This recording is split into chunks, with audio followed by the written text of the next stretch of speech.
25শে ফেব্রুয়ারি 2009।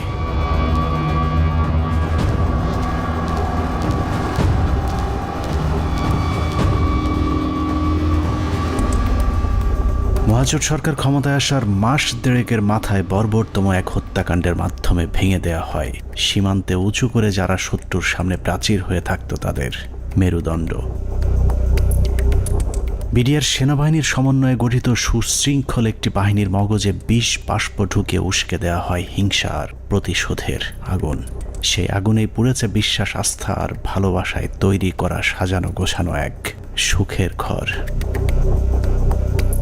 পিলখানায় লাগা সে আগুনে শুধু যে 57 সেনা কর্মকর্তাই পুড়েছে তা নয়, সেই সাথে পুড়েছে কয়েক হাজার জওয়ানের সুখ, স্বপ্ন, সংসার। সীমান্ত অরক্ষিত করে ওদেরকে রক্ষিত করা হয়েছে কারারক্ষীদের ঘরে, যেই ঘরে দিন, মাস, বছর করে গুনে গুনে 15 বছর পার হয়েছে সীমান্ত রক্ষীদের। সেই থেকে ওপারের শত্রু যখন খুশি এপারে এসেছে কেউ তাদের বাধা দেয়নি, কারণ ওরাই ছিল আমাদের 1,44,000 বর্গ কিলোমিটার মানচিত্রের সীমানা প্রাচীর, যেই প্রাচীরে ক্ষত ধরিয়েই আমাদের মানচিত্রকে বিক্ষত করা হয়েছিল গেল 15টি বছর। মূলত 2009 সালের 25শে ফেব্রুয়ারি বিডিআরের হত্যাকাণ্ডই আমাদের গেল 15 বছরের ভাগ্য লিখে দিয়েছিল। এই 15 বছর বাংলাদেশের রাজনীতি, শিক্ষা, অর্থনীতি থেকে শুরু করে পুলিশ, প্রশাসন সবকিছু নিয়ন্ত্রণ করেছে ভারত, আর সবচেয়ে বেশি নিয়ন্ত্রণ করেছে বাংলাদেশ সেনাবাহিনীকে, যারাই ছিল একসময় আমাদের অহংকার। নারী, টাকা আর পদের লোভে সেনাবাহিনীর কিছু কর্মকর্তা তাদের মাথা বেচে দিয়েছিল ভারতের কাছে, যাদের পরিকল্পনাতেই খুন হয়েছিল দেশপ্রেমিক 57 জন সেনা কর্মকর্তা।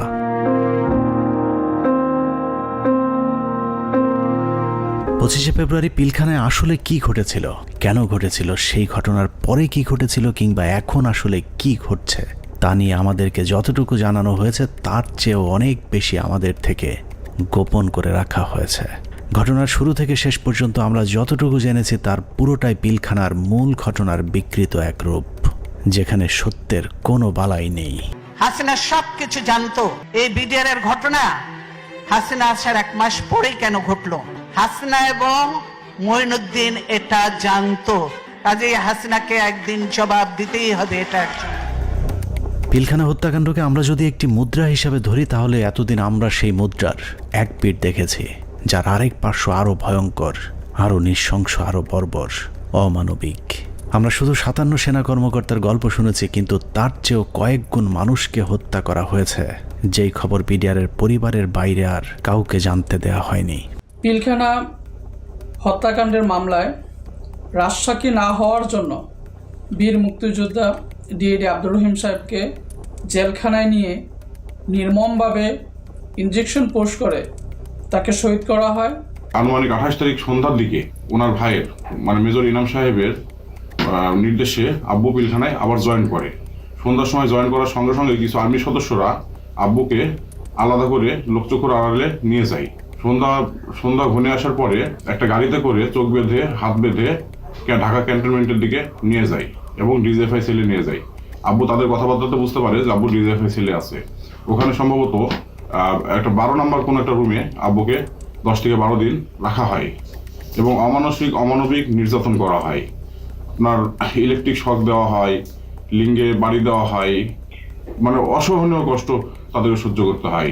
ড্রিল মেশিন দিয়ে পা ছিদ্র করে, তারপর আপনার পেরেক দিয়ে হাতের পায়ে নখ উপড়িয়ে ফেলে। 2009 সালে পিলখানায় যে হত্যাকাণ্ড শুরু হয়েছিল সেই হত্যাকাণ্ড এখনও শেষ হয়নি। 25 থেকে 27 তারিখ পর্যন্ত ভাড়াটে খুনিদের দিয়ে সেনা কর্মকর্তাদের খুন করা হয়েছে, আর 27 তারিখের পর থেকে সেনাবাহিনীর ঊর্ধ্বতন কর্মকর্তারা নিজেরাই খুনের কাজ চালিয়ে গিয়েছেন। ঘটনার পর জিজ্ঞাসাবাদের নামে বিডিআরের 167 জন জওয়ানকে নিজেদের হাতে হত্যা করেছে আমাদের গর্বের সেনাবাহিনী। এমনকি সেনাবাহিনী শিখিয়ে দেয়া সাক্ষ্য দিতে চায়নি বলে পিলখানার জামে মসজিদের ইমামকে পর্যন্ত নির্মমভাবে হত্যা করা হয়েছে, যিনি ঘটনার শুরু থেকে শেষ পর্যন্ত নিজ চোখে প্রকৃত খুনিদেরকে দেখেছিলেন। এসব তো আমাদের সৈনিকরা করবে না, কখনোই আমাদের সৈনিকরা অফিসারের উপরে আক্রমণ করবে না। যেভাবে গুলি করতে করতে ভিতরে ঢুকে গেছে, আর একজন হিন্দিতে কথা বলে, ইংলিশে কথা বলে, কমেন্ট করে ওদেরকে। পিলখানার ঘটনার বেশিরভাগ তথ্য উপাত্ত আলামত নষ্ট করে দেওয়া হয়েছে। তারপরেও চূড়ান্ত ঝুঁকি নিয়ে দেশপ্রেমিক কয়েকজন সেনা কর্মকর্তা অত্যন্ত গোপনীয়ভাবে কিছু গুরুত্বপূর্ণ তথ্য প্রমাণ নিজেদের সংগ্রহে রেখেছিলেন।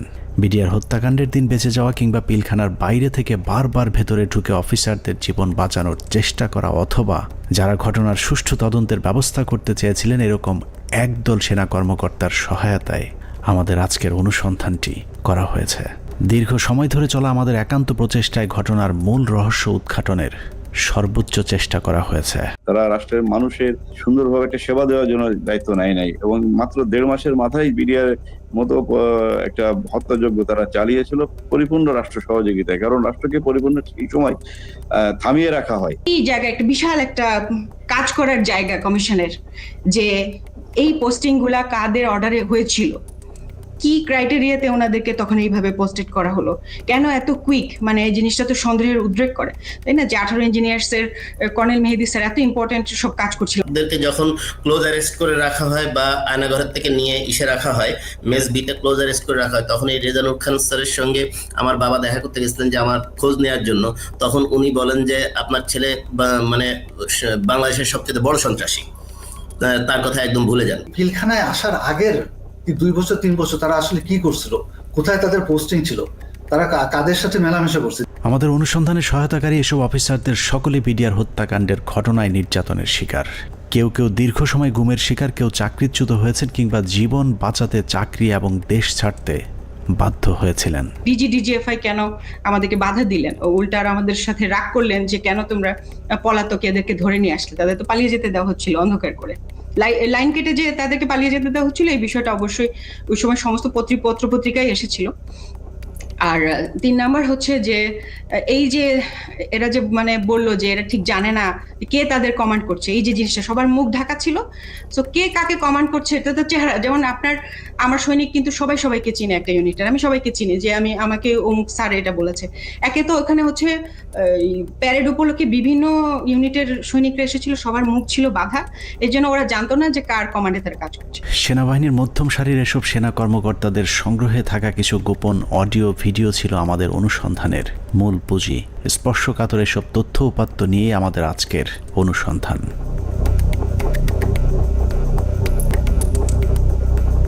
অনুসন্ধানের শুরুতেই একটি তদন্ত প্রতিবেদনের কয়েকটি লাইনে চোখ বোলানো যাক। যে প্রতিবেদনটি পিলখানা হত্যাকাণ্ডের পরের 18 কর্মদিবসের মধ্যে তৈরি করা হয়েছিল, কিন্তু আজও পর্যন্ত তা প্রকাশ করা হয়নি। কারণ এই প্রতিবেদনেই ঘটনার মূল রহস্য লুকিয়ে আছে। যদিও মূল ঘটনার 50 প্রতিবেদনে উঠে আসেনি, যে কারণেই প্রতিবেদনের সীমাবদ্ধতায় বলা হয়েছে তদন্তের স্বার্থেই কমিটি কয়েকটি সংস্থার প্রধান গুরুত্বপূর্ণ ব্যক্তিকে জিজ্ঞাসাবাদ এবং বিভিন্ন গোয়েন্দা সংস্থার নিকট হতে গোয়েন্দা তথ্য সংগ্রহ করা আবশ্যক বলে মনে করেছে, কিন্তু পর্যাপ্ত সহযোগিতার অভাবে কাজগুলো করা সম্ভব হয়নি। ফলশ্রুতিতে পর্যাপ্ত তথ্য প্রমাণ সহ এই বিদ্রোহ এবং হত্যাকাণ্ডের মূল ষড়যন্ত্রকারীদেরকে শনাক্ত করা এবং ঘটনার পেছনের মূল কারণ বা মোটিভ উদ্ঘাটন করা সম্ভব হয়নি। এছাড়া প্রতিবেদনের মন্তব্যে বলা হয়েছে তদন্ত কমিটি সংশ্লিষ্ট গোয়েন্দা সংস্থাসমূহ যেমন এনএসআই, ডিজিএফআই, র্যাব, সিআইটি এবং পুলিশের এসবিকে তাদের সংগৃহীত বিভিন্ন গোয়েন্দা তথ্য প্রয়োজনীয় প্রমাণাদি পেশাগত দৃষ্টিকোণ থেকে বিশ্লেষণ করে কমিটির নিকট সরবরাহ করার জন্য অনুরোধ করেছিল, কিন্তু বর্ণিত সংস্থাসমূহ হতে কোনো সহযোগিতা পাওয়া যায়নি। প্রতিবেদনের এই লাইনগুলো পড়লেই বোঝা যায় পিলখানা হত্যাকাণ্ডের পরপর গঠিত ওই তদন্ত কমিটি ঘটনার মূল রহস্য উদ্ঘাটন করুক, এটা সরকার কিংবা সেনাবাহিনী কেউই চায়নি। ওই প্রতিবেদনের মতোই পিলখানা হত্যাকাণ্ডের সবকিছুই আমাদের থেকে আড়াল করে রাখা হয়েছে। 2009 সালের 25শে ফেব্রুয়ারি সকালে পিলখানায় দরবার শুরুর পর থেকে 26 তারিখ বিকেল 5টা পর্যন্ত সরকারের পক্ষ থেকে যা কিছু করা হয়েছে সবই জিম্মি হওয়া সেনা কর্মকর্তাদেরকে হত্যার উদ্দেশ্যে, কাউকে বাঁচানোর জন্য নয়। 25 তারিখ সকাল থেকেই তৎকালীন প্রধানমন্ত্রী শেখ হাসিনা, 3 বাহিনী প্রধান, ডিজিএফআই, এনএসআই প্রধান, সামরিক সচিব তারেক সিদ্দিকী সহ সকলেই সেনা কর্মকর্তাদের হত্যার মিশন সম্পূর্ণ করবার জন্যে শেখ হাসিনার তৎকালীন সরকারি বাসভবন যমুনায় অবস্থান করছিলেন। পিলখানার ঘটনায় বেঁচে আসা সেনা কর্মকর্তাদের একজন মোহাম্মদ জাহিদি আহসান হাবিব দরবার হলে গোলাগুলি শুরুর পর তিনিই প্রথম জেনারেল তারেক সিদ্দিকীকে ফোন করে বলেছিলেন তাদেরকে বাঁচানোর জন্য, কিন্তু তারেক সিদ্দিকী ফোন কেটে দেন। তারপর থেকে আর তারেক সিদ্দিকীকে টেলিফোনে পাওয়া যায়নি। আমাদেরকে যাতে সাহায্য করার জন্য, যাতে আর্মি যাতে আমাদেরকে হেল্প করে, তার জন্য আমি জেনারেল তারেককে আমি সাহায্য চেয়েছিলাম। আমি জেনারেল তারেকের সাথে জেনারেল শাকিলের কথা বলে দিয়েছিলাম আর্মিরা যাতে এখানে ইন্টারভেনশন করে, আর্মি যাতে পাঠায়, কিন্তু তারা কোনো আর্মি পাঠায়নি বা আমাদের কোনো সাহায্য করা হয়নি। পিলখানা থেকে বেঁচে ফেরা মেজর জায়েদের বক্তব্যের অনুরূপ তথ্য অপ্রকাশিত সেই প্রতিবেদনেও উঠে এসেছে, যেখানে বলা হয়েছে আনুমানিক সকাল 9:30 ঘটিকায় মহাপরিচালক বিডিআর স্বয়ং প্রধানমন্ত্রী, সেনাপ্রধান, মহাপরিচালক র্যাব এবং মহাপরিচালক ডিজিএফ এর সাথে ফোনে কথা বলেন। এ সময় বিডিআরের ডিজি সুনির্দিষ্টভাবে তাদেরকে জানান 44 রাইফেলস ব্যাটালিয়ন বিদ্রোহ করেছে। এছাড়াও অবরুদ্ধ অন্যান্য সেনা কর্মকর্তাগণও তাদের মোবাইলে সাহায্যের জন্য বিভিন্ন স্থানে টেলিফোন করেন ও SMS পাঠান। আত্মীয় স্বজন, বন্ধু বান্ধব ও সহকর্মীদের তাদের অসহায়ত্বের খবর জানান। সাহায্য প্রত্যাশায় আটকে পড়া কর্মকর্তারা জানায় দরবার হল বিদ্রোহী জওয়ানদের নিয়ন্ত্রণে, আমরা বন্দী, আর কথা বলা যাচ্ছে না, দ্রুত ব্যবস্থা নিন, আর হয়তো দেখা হবে না, তুমি ভালো থেকো, আমার সন্তানদের যত্ন নিও, ইত্যাদি ইত্যাদি। প্রতিবেদনের এতটুকু অংশ পড়লেই বোঝা যাচ্ছে যে সকাল 9:30টায় প্রধানমন্ত্রী, সেনাপ্রধান, র্যাব ডিজি এবং ডিজিএফআই, NSI সহ সকলেই বিডিআরের ডিজি মেজর জেনারেল শাকিল আহমেদের পরিণতি কি হতে যাচ্ছে তা জেনে গিয়েছিলেন। তারপরেও কোনো পদক্ষেপ নেওয়া হয়নি। সাথে প্রায় 1 প্লাটুন আমার র্যাব ছিল, আমার সাথে আরো 2-3 জন অফিসার ছিল। আমি মেজর রাজনের কথা বলেছি, মেজর রাজন অলথ্রু আমার সাথে ছিল, আমার সাথে আরো 2-3 জন পুলিশ অফিসার ছিল। মেজর জুলকার তখন সম্ভবত সে ক্যাপ্টেন জুলকার ছিল, ক্যাপ্টেন ইয়াসির ছিল, আপনার ওইদিকে আমার 5 নম্বর গেটে মেজর আমিন ছিল, আমার টুয়াইসি বর্তমানে সে প্রবাসী মেজর আমজাদ ছিল, আমার সঙ্গে ছিল আরো আপনার এসপি শহীদ ছিল, আমার অ্যাডজুটেন্ট খালিদ, ক্যাপ্টেন খালিদ ছিল। তো অসংখ্য অফিসার, প্রায় 7-8 জন আমরা মিলিটারি এবং পুলিশ অফিসার সব মিলে প্রায় আমি মনে 7-8 আরো বেশি 10-12 জন আমরা 4 নম্বর 5 নম্বর গেটে ছিলাম। আমরা কিন্তু কমপ্লিটলি একটা অল্টারকেশনের ভিতরে ছিলাম। আমরা বারবার এই তৎকালীন আমি এডিজিকেই বেশি করে বলবো, কারণ এডিজি কর্নেল রেজানুর, আমি এখনো অবাক হচ্ছি যে এই ব্যক্তিটিকে কেন প্রশ্নের সম্মুখীন করা হয়নি। তখন কিন্তু সুযোগ ছিল তাকে প্রশ্ন করার, তখন করা হয়নি, কিন্তু এখনো কেন করা হচ্ছে না।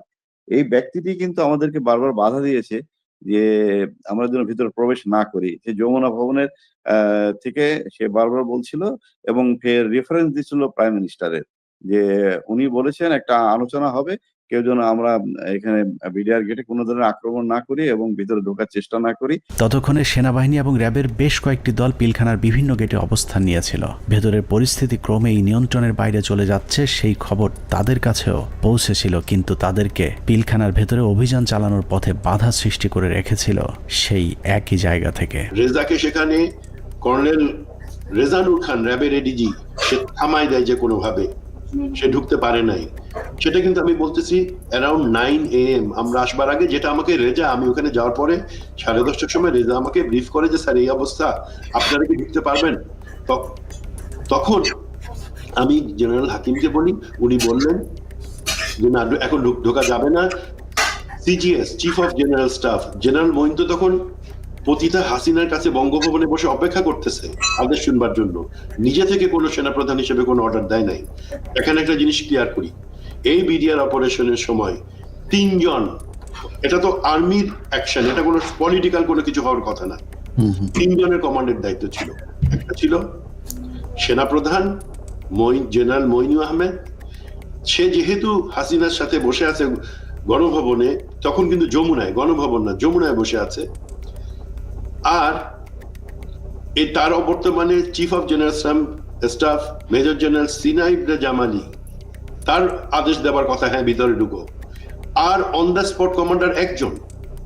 এখানে আমরা অনেক অফিসার ছিলাম, কিন্তু সবাই কমান্ডার দায়িত্ব সেখানে পায় না। নিয়ম অনুযায়ী ব্রিগেডিয়ার জেনারেল হাকিমের অন দ্য স্পট কমান্ডার, 3 জনের একজনের কাছ থেকে যদি আমরা আদেশ পাইতাম, আমরা ভিতরে ঢুকতাম।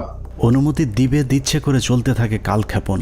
9:30 থেকে শুরু করে 11টার মধ্যেই বেশিরভাগ অফিসারদের হত্যা করা হলেও কিছু কর্মকর্তা পালিয়ে যাবার কারণে হত্যার মিশন অসম্পূর্ণ থেকে যায়, যা শেষ করতে সময় লাগে পরদিন বিকেল 5টা পর্যন্ত।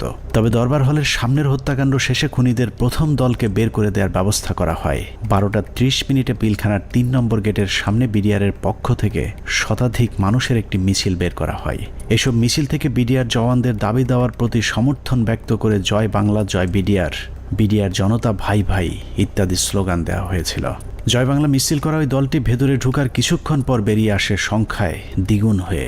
ধারণা করা হয় ওই মিছিলের মাধ্যমেই খুনিদের একটি অংশকে ভেতর থেকে নিরাপদে বের করে দেওয়ার সুযোগ করে দেওয়া হয়। যেখানে আর্মির অপারেশন, আর্মির করবার কথা, সেখানে বিভিন্ন আওয়ামী লীগের পলিটিক্যাল লোকজন ভিতরে ঢুকতেছে যাইতেছে। এর মধ্যে আমরা দেখতে পাচ্ছি আমাদের কাছে অফিসারদের কাছে বাইনোকুলার, তাপস, মির্জা আজম, নানক, শেখ সেলিম, এরা সবাই কিন্তু যাওয়া আসা করতেছে ভিতরে। এবং এর মধ্যে আবার দেখলাম কি ছাত্রলীগ যুবলীগ মিলে একটা মিছিল বলে ওই নিউ মার্কেটের গেট থেকে ঢুকলো, তারা 20-25 জন হবে। তারা ঢুকে ওখানে কিছুক্ষণ, পুরাটা তার দেখা যায় না। আবার ঘন্টাখানেক পরে দেখলাম কি সেই মিছিল, তাদের হাতে কিন্তু আওয়ামী লীগের ব্যানার আছে। সেই মিছিল বের হয়ে যাচ্ছে, সেটা সংখ্যা হচ্ছে লোকের এখন 100 থেকে উপরে, 100-125 জন ঢুকছিল, 25 জন বাইরে হয়ে যাচ্ছে। সাথে সাথে আমরা সেটে যারা ছিল তাদেরকে জানালাম যে দেখো এই মিছিলটাকে আটকাও, এদের মধ্যে থেকে কিন্তু ভিতরে যারা কিলার তারা বের হয়ে তাদেরকে বের করে নিয়ে যাওয়া হইতেছে। বিডিআর কমপ্লেক্স যে ভিতরে যত সৈনিকরা ছিল তখন সবাই জাগো বললো, জাগো বলে যে যেদিকে পারলো বেরিয়ে চলে গেল। এটা হওয়ার কথা না।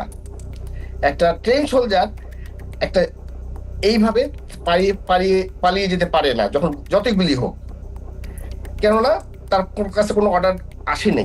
এবং এই সময় কিছু অফিসারও কিন্তু পালিয়ে গিয়েছিল। তো আমাদেরকে বের করতে হবে হু অল অর, মানে ওই অফিসাররা কারা কারা।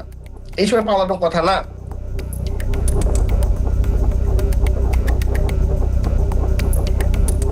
দুপুর 1:30।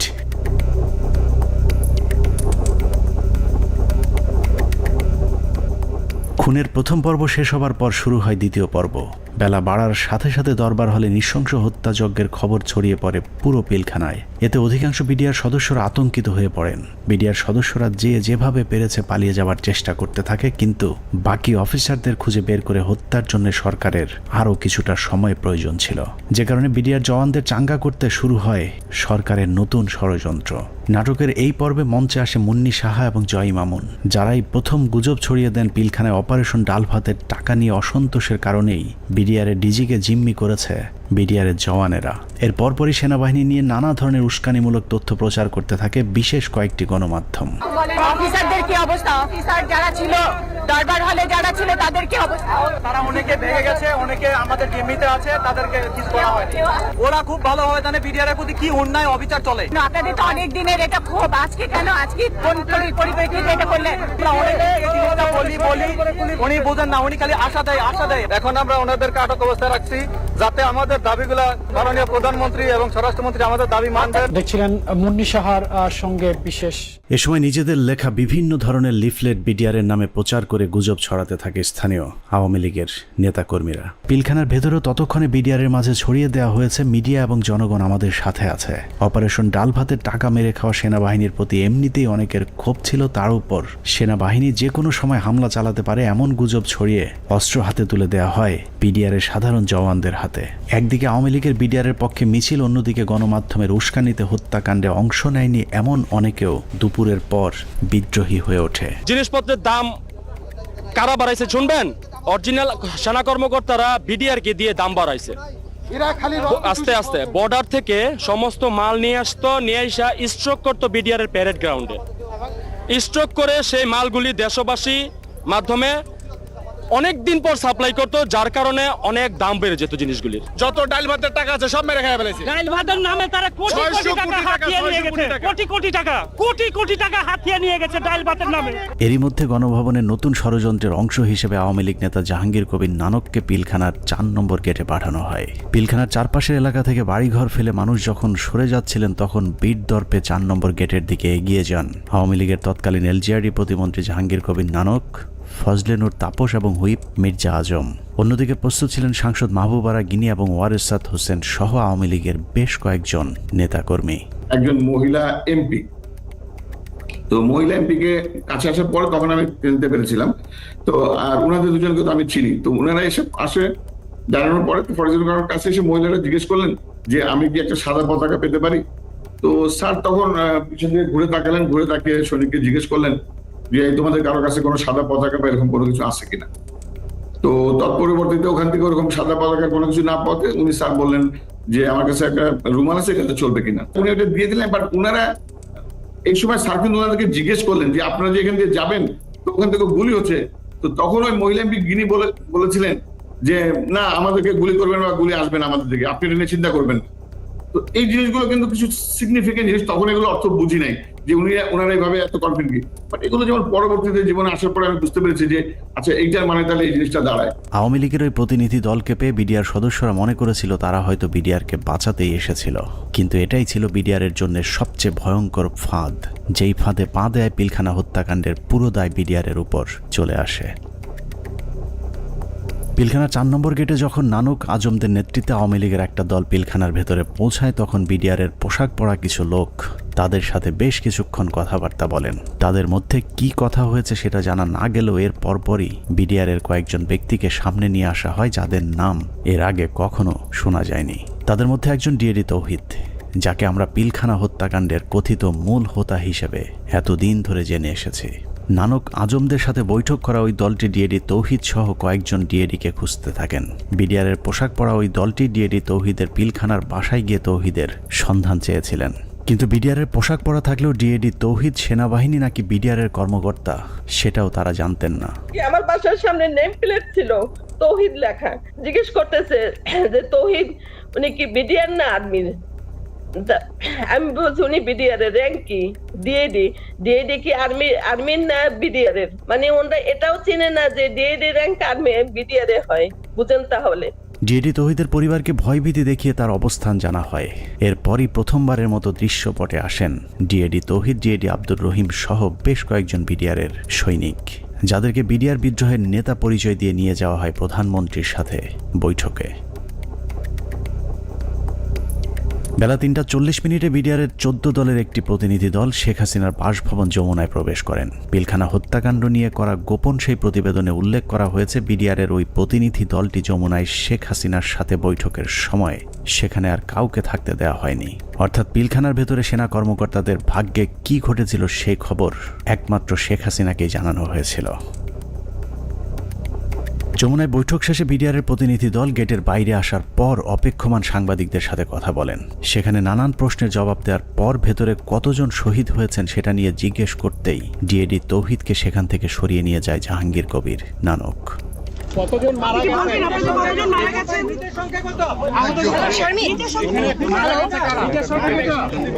হাসিনার সাথে বিডিআরের সেই বৈঠকের মূল উদ্দেশ্য অফিসারদেরকে বাঁচানো কিংবা বিডিআরের আত্মসমর্পণ নয়, বরং বিডিআরকে জানিয়ে দেওয়া হয়েছিল কোনোভাবেই আত্মসমর্পণ করা চলবে না। যদিও বৈঠকের পর জানানো হয় বিডিআর অস্ত্র সমর্পণে রাজি হয়েছেন, কিন্তু ডিএডি তৌহিদকে পিলখানার ডিজি বানানো থেকে শুরু করে পিলখানার পরবর্তী ঘটনাবলী সবই ছিল শেখ হাসিনার তৈরি করা নাটকেরই অংশ।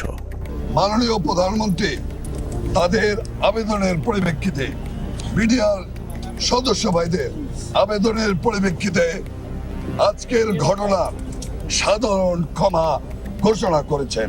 সে বৈঠকের পর রহস্যজনক একটি বিষয় লক্ষ্য করা যায়। শেখ হাসিনা বিডিআরের প্রতিনিধি দলের সাথে বৈঠকে পিলখানায় আটকে পড়া নারী ও শিশুদের মুক্তির দাবি করলেও জিম্মি থাকা সেনা কর্মকর্তাদের মুক্তির বিষয়ে কোনো কথা বলেননি। ভিতরে যারা মহিলা, শিশু, সন্তানাদি নিয়ে যারা আটকা পড়েছেন হেডকোয়ার্টারের ভিতরে, তাদেরকে এই মুহূর্তে তারা যাওয়ার পরিস্থিতি ব্যবস্থা করে দিবেন। কেন শুধুই নারী শিশুদের মুক্তি চাওয়া হয়েছিল সেই প্রশ্নের উত্তর জানতে আমরা 2009 সালের একটি জিজ্ঞাসাবাদের অডিও শুনে আসব, যেখানে পিলখানা হত্যাকাণ্ডে অভিযুক্ত হিসেবে জাহাঙ্গীর কবির নানককে সেনাবাহিনীর বিশেষ একটি তদন্তকারী দল জিজ্ঞাসাবাদ করেছিলেন। যদিও সেই অনুসন্ধান আর চলতে দেওয়া হয়নি, তারপরেও সেদিনের জিজ্ঞাসাবাদে কি কথা হয়েছিল তার পুরো ক্যাসেটটি সেনাবাহিনীর একটি সূত্র আমাদের কাছে পাঠিয়েছে। এত বড় একটা নেগোসিয়েশন হলো, ডিজি এবং অফিসার বা ফ্যামিলিদের বেরিয়ে আসার ব্যাপারে কোনো আপনার স্টেটমেন্টও ছিল না, বা না বলছি যে আপনার মানে এটা নেগোসিয়েশন ডিলের মধ্যে এটা হলো না কেন যে ঠিক আছে তোমরা এটা রাখো, এটা ছাড়ো, অস্ত্র দাও, এই কন্ডিশনস সবাইকে ছেড়ে দিবে না, তাহলে তো কেউ যাবে নিয়ে আসবে বা ডিজির সাথে কথা হবে, আচ্ছা ঠিক আছে সাধারণ ক্ষমা হবে, কিন্তু তার আগে আমি ডিজির সাথে কথা বলে সেই পরিপ্রেক্ষিতে কিন্তু ওনারা ঢুকলেন মাননীয় স্বরাষ্ট্রমন্ত্রী মহোদয়। না ওইটা আমি বলতেছি যখন সাধারণ ক্ষমা ঘোষণার আগে লাস্ট একটা কন্ডিশন হওয়া উচিত ছিল যে আমি ডিজি যেহেতু আটকাছে বলতেছো, সুতরাং তোমাদের কাউকে পাঠাও, ডিজির সাথে আমি কথা বলে নিশ্চিত হতে চাই। মানে তখন কিন্তু অলরেডি দেশের 16 কোটি মানুষ কোনো না কোনোভাবে আন্দাজ করে ফেলছে যে ডিজি মারা গেছে। 4টার সময় প্রাইম মিনিস্টার অফিসে যখন আলাপ হয়, তা এই আলাপের মধ্যে ডিজির মৃত্যুর বিষয়টা আসলো না কি করে, বা অল ইন্টেলিজেন্স সোর্সেস মিস করলো কি করে, যে আপনার কোনো প্রেস ব্রিফিংয়েও এটা আসলো না অফিসার বা তার ফ্যামিলি? সরি, আসছে। আমি এই যে বিষয়টা আমার কাছে আপনার প্রেস ব্রিফিংয়ে এসছে, শুধু জিম্মির ব্যাপার এসছে, বা ডিজি বা তার অন্যান্য অফিসারদের রিলিজের ব্যাপারে যারা আটক আছেন তাদেরকে পার্টিকুলার ডিজি কথা বলা হয়নি স্যার। আমার কথাই নাই, কিন্তু বলা ছিল যাদেরকে জিম্মি করছেন, but it was A casual কথা, নট না যে অফিসার ওকে ডিজি এবং অফিসাররা ফেরত আসবে অথবা 10 জন থাকবে বাকিরা আটকা। কিন্তু ওই DG being the main centre focal point of BDR, আমাদের কিন্তু প্রথমে আসলে ডিজি আছে কিনা, এই জিনিসটা কিন্তু কোথাও কোনো প্রেস ব্রিফিং এর কোথাও মানে সাধারণ ক্ষমার আগে তো এই কন্ডিশন হইতে হবে, যেটা হত্যাকারী তো সাধারণ ক্ষমা পেতে পারে। অল এরকম কিন্তু আলোচনা হয়েছে, কিন্তু পার্টিকুলারলি ডিজি বলানের শুধু ওখানে বলা ছিল যে যে সকল মহিলা, শিশু এবং অফিসাররা যারা এক্স্যাক্টলি আপনি একটা কথা বলছেন, জিম্মি এই শব্দটা বলা হচ্ছে। আপনি বলেছেন যে সমস্ত মহিলা, শিশু, but you never talked about office DG এবং অন্যান্য অফিসার। স্যার, আমি আপনাকে আপনার ভিডিও ক্লিপটা শোনাতে চাচ্ছি না, একটু আমি দেখে নিই। সেনা কর্মকর্তাদের মুক্তি না চাওয়াটা কোনো ভুলবশত ঘটনা নয়, বরং শেখ হাসিনা জানতেন ওইসব কর্মকর্তাদেরকে এরই মধ্যে হত্যা করা হয়েছে, যে কারণেই তাদের মুক্তি না চেয়ে বরং নিহত সেনা কর্মকর্তাদের লাশ গুম এবং বেঁচে যাওয়া বাকি কর্মকর্তাদের খুঁজে খুঁজে মারার জন্য আরও কালক্ষেপণ করা হয়েছিল। সে কারণে বৈঠক শেষে বিডিআরের সদস্যরা পিলখানায় যাবার পর আবারও নতুন করে গোলাগুলি শুরু হয়।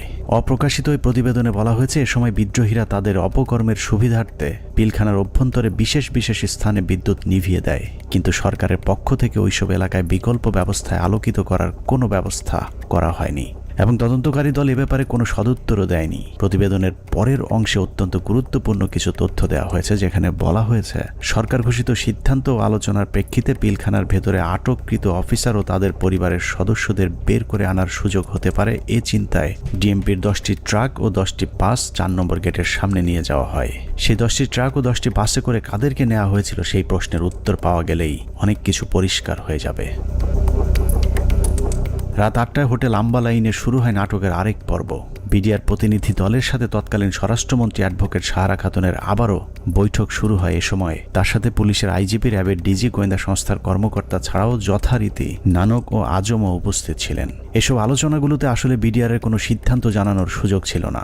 সরকারের পক্ষ থেকে যা সিদ্ধান্ত নেওয়া হতো সেটাই বিডিআরের দাবি বলে প্রচার করা হয়েছে। ওই মিটিং শেষে গণমাধ্যমকে আবারও জানানো হয় বিডিআর অস্ত্র সমর্পণে রাজি হয়েছেন, তবে সেনাবাহিনীর কাছে নয়, তারা পুলিশের কাছে অস্ত্র সমর্পণ করবেন। কথা মতো রাত 1টায় স্বরাষ্ট্রমন্ত্রী সাহারা খাতুন, আইন প্রতিমন্ত্রী অ্যাডভোকেট কামরুল ইসলাম এবং পুলিশের মহাপরিদর্শক সহ আওয়ামী লীগের কয়েকজন নেতাকর্মী একটি বিশেষ গাড়ি যোগে পিলখানার ভেতরে প্রবেশ করেন। আওয়ামী লীগের প্রতিনিধি দলের পিলখানায় যাবার মূল উদ্দেশ্য কি ছিল সেটা পরিষ্কার হয়ে যাবে তাদের সন্দেহজনক কিছু কার্যক্রম দেখলেই। প্রতিনিধি দলের প্রথমেই সেনাবাহিনীর জিম্মি থাকা কর্মকর্তাদের খুঁজে বের করার কথা থাকলেও সাহারা খাতুন সহ প্রতিনিধি দলটি কয়েকটি বাসায় গিয়ে মাত্র 15 জনকে উদ্ধার করে নিয়ে আসেন। অথচ সেনাবাহিনীর কর্মকর্তারা কোথায় আছেন, তাদের পরিবারের কি পরিণতি হয়েছে, এ ব্যাপারে কোনো আগ্রহ দেখায়নি আওয়ামী লীগের ওই প্রতিনিধি দলটি। গণমাধ্যম যেন এ বিষয়ে কোনো প্রশ্ন তুলতে না পারে সেজন্যও শুধুমাত্র বিটিভির একজন পরীক্ষিত আওয়ামী সাংবাদিককে পিলখানার ভেতরে নিয়ে যাওয়া হয়, যার নাম মুশফিকা নাজনীন, যিনি মুন্নী শাহর ঘনিষ্ঠ বান্ধবী। 25 তারিখ থেকে পরবর্তী কয়েকদিনের সব অপকর্মের সাক্ষী সাংবাদিক মুশফিকা নাজনীনকে জিজ্ঞাসাবাদ করলে ওই রাতের অনেক প্রশ্নের উত্তর পাওয়া যাবে। সেই রাতে সবচেয়ে রহস্যজনক ঘটনা হলো, হোটেল আম্বালায় বৈঠক শেষে সাংবাদিকদের জানানো হয়েছিল বিডিআর সেনাবাহিনীর পরিবর্তে পুলিশের কাছে অস্ত্র সমর্পণে রাজি হয়েছে। অথচ সরকারের প্রতিনিধি দলটি 10,000 বিডিআরের অস্ত্র জমা নিতে পিলখানায় আইজিপি ছাড়া কোনো পুলিশ সদস্য তাদের সাথে নেয়নি। ভেতরে কেন পুলিশ নিয়ে যাওয়া হয়নি সেই বিষয়টি জানতে 2009 সালের 27শে ফেব্রুয়ারি অ্যাডভোকেট কামরুল ইসলামকে জিজ্ঞাসাবাদ করেছিল তদন্তকারী দল। সেই রেকর্ডের একটি কপি আমাদের অনুসন্ধানে উঠে এসেছে। কোর্টের থেকে যখন বেরিয়ে আসেন মাননীয় স্বরাষ্ট্রমন্ত্রী বলেন যে ঠিক আছে আপনারা জমা দিতে থাকেন, আমরা যাই। না জমা রাখার পর যেটা উনি বাইরে এসেও মিডিয়াকে বলেছিলেন, যা ওনারা জমা দিচ্ছেন আমি চলে আসছি। হ্যাঁ, এইটাই মনে হয় চাবি নিচে না দিয়েছে। সকাল পর্যন্ত তারা সব জমা করে দেবে, সকাল পর্যন্ত তারা সব জমা করে দেবে। আমাদের 8টা সাড়ে 8টার মধ্যে আমরা আবার পুলিশের হ্যান্ড ওভার করে দেবে পিটিআর। এটাই কিন্তু ফাইনাল কথা আমাদের সাথে। সেই অনুযায়ী সকালে আমরা গেছি ওখানে। মানে পুলিশকে হ্যান্ড ওভার করবে, কিন্তু কোনো পুলিশ যায়নি ভিতরে। সকালে তো পুলিশ সকালে তো আবার না বলছি যে না, রাত্রে যে হ্যান্ড ওভার হলো, রাত্রে তো পুলিশের কাছে যায় নাই অস্ত্র, সুতরাং তাদের কাছে ছিল, তাদের কাছে রয়ে গেল। যাই হোক পুরো ঘটনাটা যে পরিকল্পিত সেটা বিটিভির ধারণ করা ওই ফুটেজ দেখলেই বোঝা যাবে। বিডিআর এর সকল সদস্যের অস্ত্র সমর্পণ করার কথা থাকলেও হাতে গোনা কয়েকজন তাদের অস্ত্র জমা দেয়। ছোট একটি টেবিলের উপর যখন বিডিআর সদস্যরা অস্ত্র জমা দিচ্ছিল, ঠিক একই সময়ে অন্য বিডিআর সদস্যরা অস্ত্র হাতে নিয়ে বীরের মতো পাশে হাঁটাহাঁটি করছিলেন। ঘটনার এখানেই শেষ নয়। অস্ত্র সমর্পণের নাটক শেষে যারা অস্ত্র জমা দিয়েছিলেন তারাই আবার জমা দেওয়া অস্ত্রগুলো হাতে তুলে নিচ্ছিলেন। বিটিভির ক্যামেরাম্যান হয়তো ভুলক্রমে নাটকের বাইরের ওই দৃশ্য ধারণ করে ফেলেছিলেন। 25 তারিখ রাত যতই গভীর হয়েছে, সরকারের ষড়যন্ত্র ততই দিনের মতো পরিষ্কার হতে থাকে। সরকারের পরিকল্পনায় রাতে বিডিআরের আত্মসমর্পণের দাবি করে পিলখানায় ঢুকা সরকারি প্রতিনিধি দল ভোর 4:10 বেরিয়ে আসে নিজেদের বাছাই করা মাত্র 15 জন জিম্মিকে উদ্ধার করে।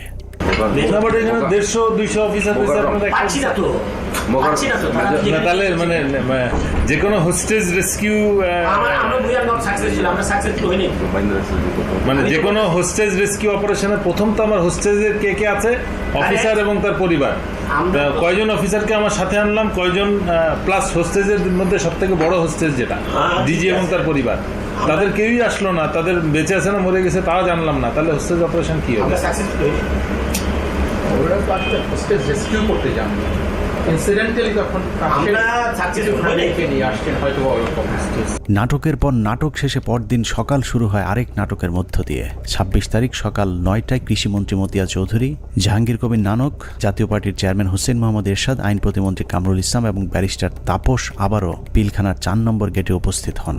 ওদিকে 3 নম্বর গেটে আওয়ামী লীগের 200-300 নেতাকর্মী উপস্থিত হয়ে আবারও বিডিআরের পক্ষে স্লোগান দিতে থাকেন।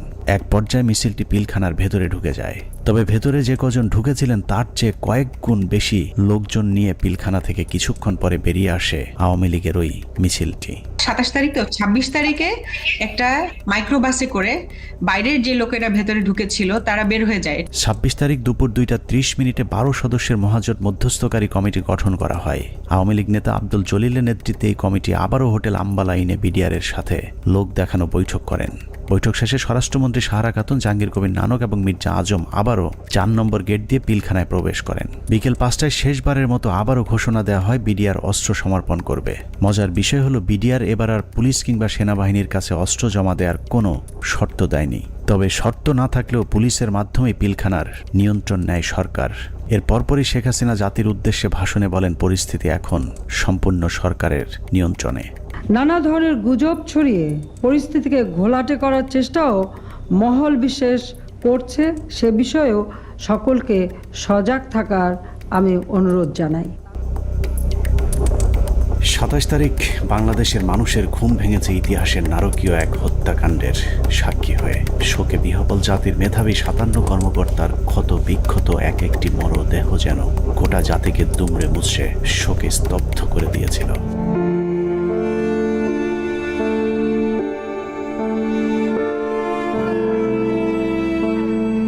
এভাবেই শেষ হয় শ্বাসরুদ্ধকর পিলখানা ট্র্যাজেডির 33 ঘন্টা। পিলখানার ঘটনা নিয়ন্ত্রণে আনতে কেন 2 দিন সময় লাগলো?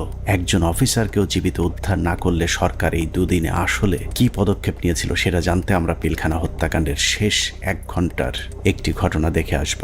27 তারিখ বিকেল 5টায় বিডিআরের অস্ত্র সমর্পণের ঘণ্টাখানেক আগে শেখ তাপসের নেতৃত্বে একটি দল শেষবারের মতো মাইকিং করে জীবিত কেউ থাকলে বের হয়ে আসার অনুরোধ করেছিলেন। মাইকিং শুনে যেসব সেনা কর্মকর্তারা জীবন বাঁচাতে গাড়ির কাছে গিয়েছিলেন তাদের একজন ক্যাপ্টেন তানভীর, যার লাশ এখনো খুঁজে পাওয়া যায়নি। আমাদের হাতে আসা একজন সিপাহীর জিজ্ঞাসাবাদের একটি রেকর্ডে ক্যাপ্টেন তানভীর সম্পর্কে গুরুত্বপূর্ণ তথ্য পাওয়া গেছে। উনি হচ্ছেন আমাদের এমপি তাপস। তখন উনি আমার দিকে বড় বড় করে চোখ থেকে তাকালেন, এমপি তাপস। ওনাকে বলছে ঠিক আছে তাহলে গাড়িতে উঠে। আমি বললাম স্যার আমাকে নিয়ে যান, আমি এখানে একা কি করবো? বলছে না তুমি 1 নম্বর গেট দিয়ে, তারপরে বলতো 1 নম্বর গেট দিয়ে তুমি বাইরে চলে যাও। বুঝলাম ওনাকে গাড়িতে উঠে এর মধ্যে তারপরে স্যার আমার ঘাটে হাত রাখে একে বলে মনে তুমি কোনো চিন্তা করো না, তুমি বাসা চলে যাও। চলে গেলেন গাড়ি নিয়ে, আমি চলে আসলো। অনুসন্ধানে জানা যায় বিডিআর সৈনিকদের জিজ্ঞাসাবাদের সময় গোপনে রেকর্ড করা এই বক্তব্যটি সিপাহী মুহিতের, যিনি বিডিআর হত্যা মামলার ৭০ নম্বর আসামি। জিজ্ঞাসাবাদের সময় একজন সেনা কর্মকর্তার কাছে সিপাহী মুহিত ক্যাপ্টেন তানভীরের ভাগ্যে আসলে কি ঘটেছিল তার বিশদ বর্ণনা দিয়েছেন। কোনোভাবেই কিছু হয় না। উনি এখান থেকে ফোনে কথা বললেন, আমার মোবাইলে কথা বললেন, দুইবার। এক জায়গায় স্যার বললেন, আরেক জায়গায় চুরি করে কথা বললেন। তখন আমার মোবাইলেরও চার্জ নাই, মোবাইল বন্ধ হয়ে গেছে, আমিও কথা বলতে পারলাম না। আমি আরো স্যারের সাথে রাগারাগি করছি, স্যার আপনার জন্য আমিও আমার পরিবারের সাথে কথা বলতে পারলাম না। সিপাহী মুহিতের বক্তব্য অনুযায়ী ক্যাপ্টেন তানভীর সবশেষ তার স্ত্রীর সাথে মুহিতের মোবাইল ফোনে কথা বলেছেন এবং ফোনের চার্জ শেষ হয়ে যাবার পর লাইন কেটে যায়। ঘটনার সত্যতা জানতে আমরা তানভীরের স্ত্রীর সাথে কথা বলেছিলাম। তানভীরের স্ত্রীও ঠিক মুহিতের মতো একই বক্তব্য দিয়েছেন। ফোনে কথা বলতে বলতে কি ফোন কেটে গিয়েছিল, এরকম কিছু মনে করতে পারেন? এরকম ফোন হয় কেটে গিয়েছিল বা কোনো আর সাউন্ড পরে শুনতে পাইনি। তার মানে সিপাহী মুহিত এবং তানভীরের স্ত্রী দুজনের বক্তব্যে এটা পরিষ্কার যে ক্যাপ্টেন তানভীরকে বিডিআর নয়, তাপস নিজেই হত্যা করেছে। অতএব তাপসই বলতে পারবে তানভীর কি জীবিত নাকি তাকে মেরে ফেলা হয়েছে।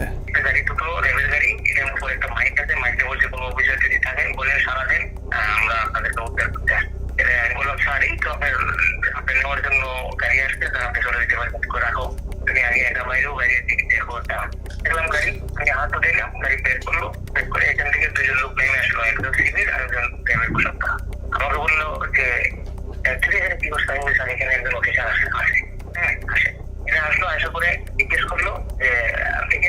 উনি বলছেন যে আমি ক্যাপ্টেন তানভীর। উনি হচ্ছেন যে আমাদের এমপি তাপস, যে লোকটা, এই লোকটা হচ্ছে এমপি তাপস সাহেব। তখন উনি আমার দিকে বড় করে চোখ থেকে তাকালেন, এমপি তাপস, ওনাকে বলছে তাহলে গাড়িতে উঠে। সূত্র জানিয়েছে মুহিতের জিজ্ঞাসাবাদের এই রেকর্ডটি সিআইডিতে থাকাকালীন সেনাবাহিনী এবং র্যাবের কয়েক দফা জিজ্ঞাসাবাদ শেষে মুহিতকে সিআইডিতে জিজ্ঞাসাবাদের সময় মুহিত বলেন, আমার কোনো দোষ নেই, আমার অপরাধ একটাই, তা হলো জিজ্ঞাসাবাদে আমি ক্যাপ্টেন তানভীরকে তাপসের গাড়িতে তুলে দেওয়ার কথা সেনাবাহিনীর কর্মকর্তাদেরকে জানিয়েছিলাম। কোনো একটি জিজ্ঞাসাবাদের সময় তাপস নিজে উপস্থিত থেকে মুহিতকে নির্যাতন করেছেন বলেও অভিযোগ করতে শোনা যায় সিপাহী মুহিতের ওই গোপন রেকর্ডে।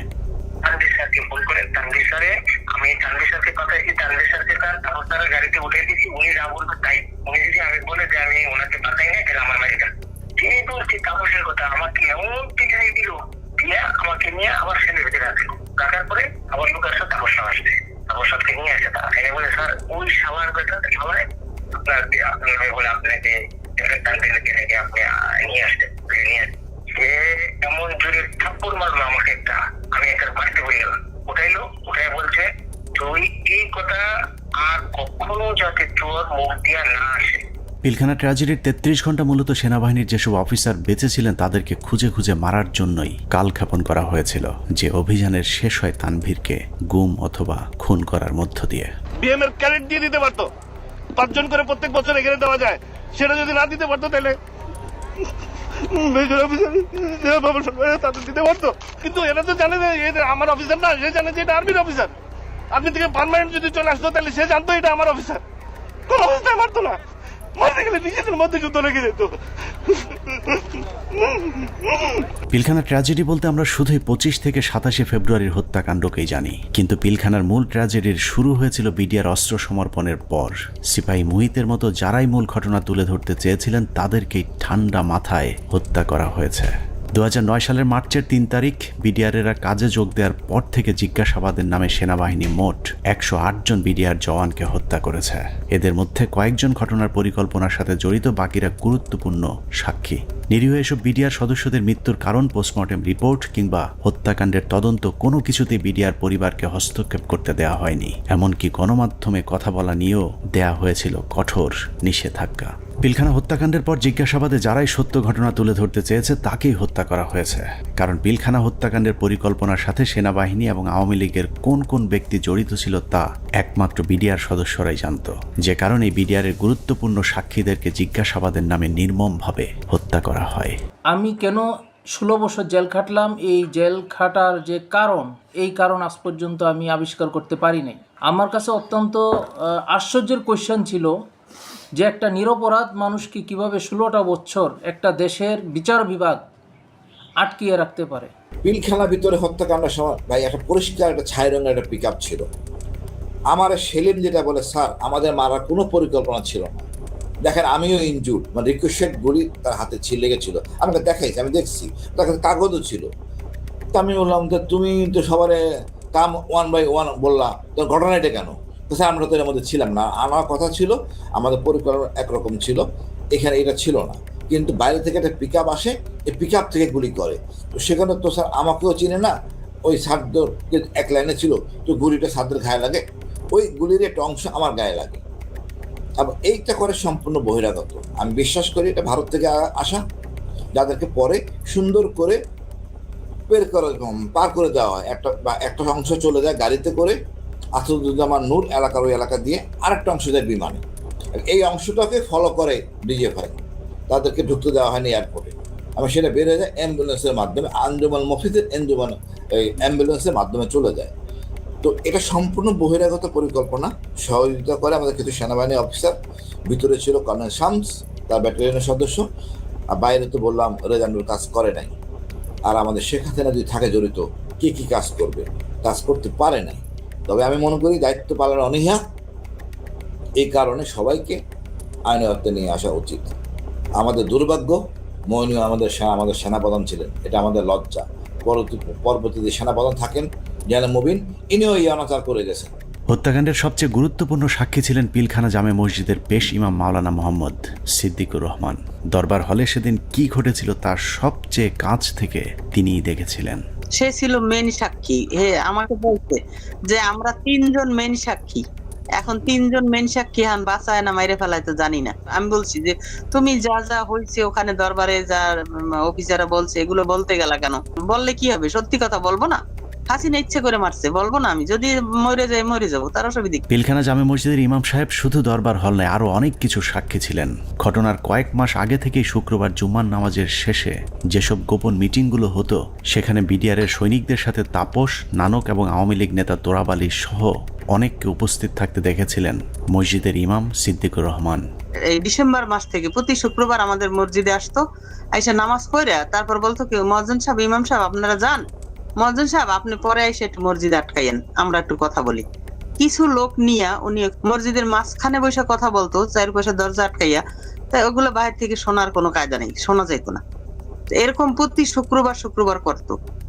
ওই যে হাজি সেলিম নাকি ওনার নাম, আমাকে হুজুর যখন বাসায় আসছে দরবার হল থেকে, তারপরে মানে উনি ঘরে পায়চারি করে আর মানে পান খায় আর পাগলের মতো করতেছে যে এইসব কাহিনীর জন্য হয়েছে, এসব তো আমাদের সৈনিকরা করবে না, কখনোই আমাদের সৈনিকরা অফিসারের উপরে আক্রমণ করবে না। যেভাবে গুলি করতে করতে ভিতরে ঢুকে গেছে, আর একজন হিন্দিতে কথা বলে, ইংলিশে কথা বলে, কমেন্ট করে ওদেরকে। পিলখানা জামে মসজিদের পেশ ইমাম তার পরিবারকে জানিয়েছিলেন, দরবার হলে বিডিআরের একজন সৈনিক প্রথমে অস্ত্র ধরলেও প্রথম হত্যা করা হয় বিডিআরের একজন সৈনিককে, যে কারণেই সৈনিকেরা উত্তেজিত হয়ে উঠেছিলেন। তারপরেও বিডিআরের সৈনিকেরা কোনো অফিসারকে গুলি করেননি, বরং একটি আতঙ্কের পরিবেশ তৈরি করতে চেয়েছিলেন। কিন্তু হঠাৎ করেই কয়েকজন অজ্ঞাত মুখোশধারী দরবার হলে ঢুকে অফিসারদেরকে এলো পাতাড়ি গুলি করতে থাকেন। যারা আমাদের সৈনিক তারা কিন্তু উপরে গুলি করছে, তারা কিন্তু ভিতরে গুলি করেনি, গায়ে গুলি করেনি।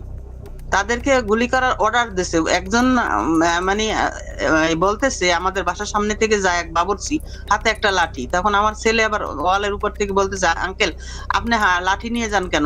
আমি যদি লাঠি না নিই না আমার নাকি মেরে ফেলবে। এখন এরা ভয়ে এরা অস্ত্র নিছে, কিন্তু এরা গুলি করে নেই। এরা কি করছে, ওই ছাদের দিকে গুলি করছে, উপরে গুলি করছে, এই করিডোরে ওরা বের হয়ে চলে গেছে।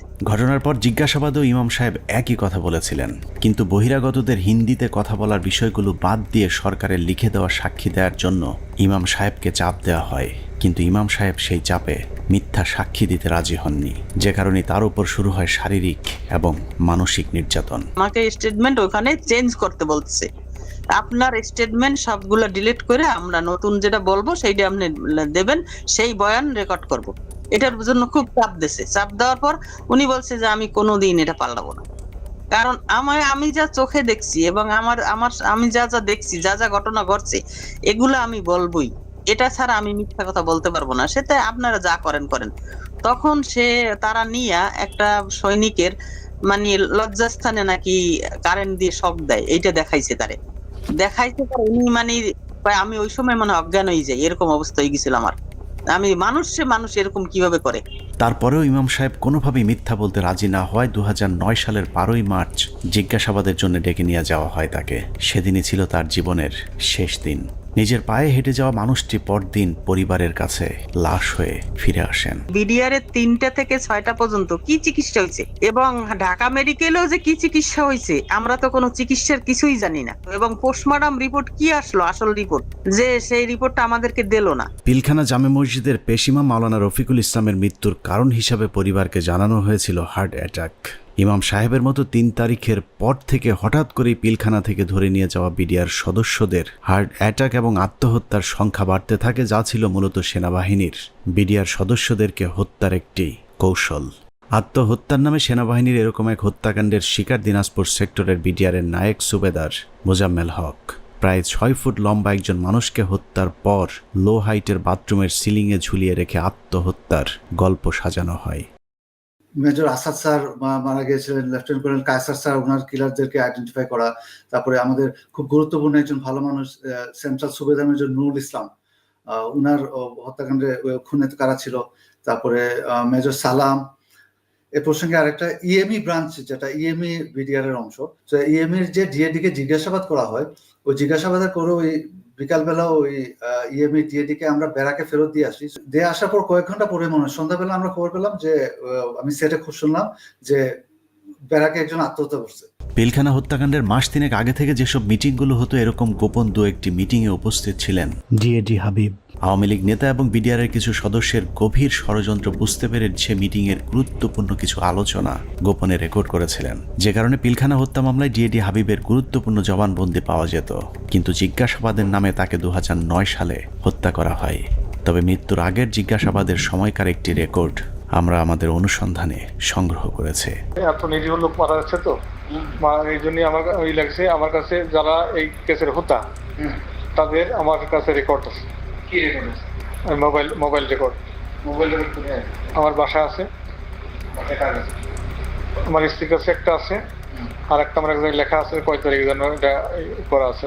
ডিএডি হাবিবের বাসার সেই ক্যাসেট হয়তো সেনাবাহিনী উদ্ধার করেছিল, কিন্তু আদালতে উপস্থাপন করা হয়নি, কারণ সেখানে আওয়ামী লীগ নেতাদের জড়িত থাকার সব প্রমাণ ছিল। রেকর্ডে লিখে রাখছি এই এতে সাথে কথোপকথনে কারা কারা জড়িত এর ভিতর। বেশ কিছু লোক আছে, যেমন এটা প্রথমে গেছিল আগে এমপি সেলিমের কাছে। কোন সেলিম? এমপি শেখ সেলিম আগে। শেখ সেলিম? হ্যাঁ। আওয়ামী লীগের সাথে বিডিআরের ধারাবাহিক এসব গোপন মিটিং এর বিষয়টি জানার পর কিছু সৈনিক বিডিআরের নিজস্ব সিকিউরিটি ইউনিটকে জানিয়েছিল। ঘটনার 4 দিন আগে 21শে ফেব্রুয়ারি সিকিউরিটি ইউনিটের সিনিয়র জেসিও নায়েক সুবেদার রফিকুল ইসলাম বিডিআর সৈনিকদের কাছ থেকে প্রাপ্ত তথ্য ডিজিএফআই সহ ঊর্ধ্বতন সেনা গোয়েন্দা কর্তৃপক্ষকে জানিয়েছিলেন। তার সেই তথ্যের ভিত্তিতে কিছু পদক্ষেপও নেওয়া হয়েছিল, কিন্তু শেষ রক্ষা হয়নি। সুবেদার রফিকুল ইসলামকে প্রথমে ঘটনার গুরুত্বপূর্ণ সাক্ষী হিসেবে অন্তর্ভুক্ত করা হয়েছিল, কিন্তু হত্যাকাণ্ডে সেনাবাহিনীর সম্পৃক্ত থাকার বিষয়টি ধামাচাপা দিতে ঘটনার প্রায় 2 মাস পরে তাকে আটক করা হয়। কিন্তু মামলার প্রথম চার্জশিটে সুবেদার রফিকুল ইসলামের নাম না থাকা সত্ত্বেও সম্পূরক চার্জশিটের মাধ্যমে তাকে 12 নম্বর আসামি হিসেবে অন্তর্ভুক্ত করা হয়।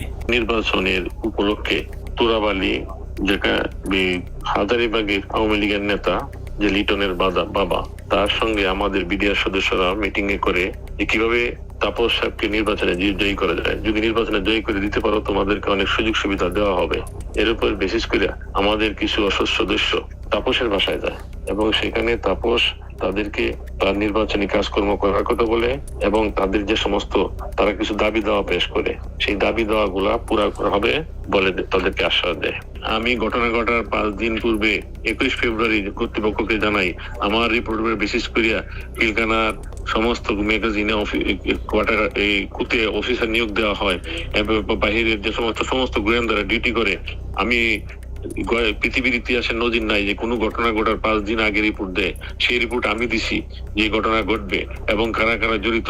সুবেদার রফিকুল ছিলেন বিডিআরের উজ্জ্বল এক নক্ষত্র। 2009 সালে তিনি অর্জন করেছিলেন শ্রেষ্ঠ ভিওপি কমান্ডার প্রথম পুরস্কার।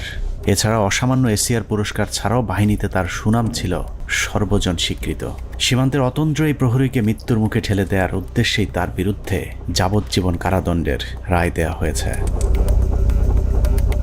পিলখানা হত্যাকাণ্ডের আগে আওয়ামী লীগের যেসব গোপন মিটিং হয়েছিল সেই মিটিংয়ে অংশ নিয়ে আরেকজন সিপাহী সেলিম রেজা। 2009 সালে জিজ্ঞাসাবাদের সময় রেকর্ড করা সেলিম রেজার বক্তব্যটা অত্যন্ত গুরুত্বপূর্ণ। স্যার, আমি নির্বাচনের আগে ব্যারিস্টার ফজলুর তাপস বিডিআর কেন্দ্রে মসজিদে নামাজ পড়তে আসতেন। ওখানে আসার পরে lieutenant colonel Shams, lieutenant colonel Furqan, major Reza ওনারা কথা বলতেন। আমিও এখানে ছিলাম, আমিও মাঝে মধ্যে তাদের সাথে কথা বলতাম। কথা বলার এক পর্যায়ে নির্বাচনের কিছু আগে আবার তাপস সাহেব পিলখানার ভিতরে এসে নির্বাচনী ঘোষণা শুরু করে। তখন বলে বিডিআরের তো অনেক সমস্যা আছে, তো আমরা এগুলো ক্ষমতায় গেলে সমাধান করে দেবো, তো এখানে বেশি কথা বলা যায় না, তো আপনারা আমার বাসায় আসেন। এই চলে গেল। এরপরে যখন নির্বাচন হয়ে যাওয়ার পরে লেফটেন্যান্ট কর্নেল শামস উদ্বুদ্ধ করলো আমাদেরকে, তোমরা যে কথাবার্তা বললে তো তোমাদের দাবি দেওয়া তো কেমন কিছু হলো না, এখন আমি একটা প্ল্যান করে দিচ্ছি, তোমরা সেই প্ল্যান মোতাবেক শেখ সেলিমের বাসায় যাবা, তোমাদের দাবি দেওয়া জানিয়ে আসবা, আর যা যা করা লাগে আমি করে দেবো সবকিছু। জিজ্ঞাসাবাদে সেলিম রেজা জানিয়েছিলেন তাপস সেলিমদের সাথে গোপন বৈঠকে বিডিআর সদস্যদেরকে বলা হয়েছিল দরবার হলে শুধুমাত্র বিডিআর ডিজিকে জিম্মি করলেই শেখ হাসিনা তাদের সব শর্ত মেনে নেবেন। কিন্তু দরবার হলে যখন অফিসারদেরকে গুলি করে হত্যা করা শুরু হয় তখন সেলিম রেজা বহিরাগত খুনিদের বিরুদ্ধে অস্ত্র তুলে ধরেছিলেন, যে কারণে তিনিও গুলিবিদ্ধ হন। পিলখানার ঘটনায় সেলিম রেজার গুলিবিদ্ধ হয়ে হাসপাতালে ভর্তি হবার প্রমাণও আমাদের কাছে রয়েছে।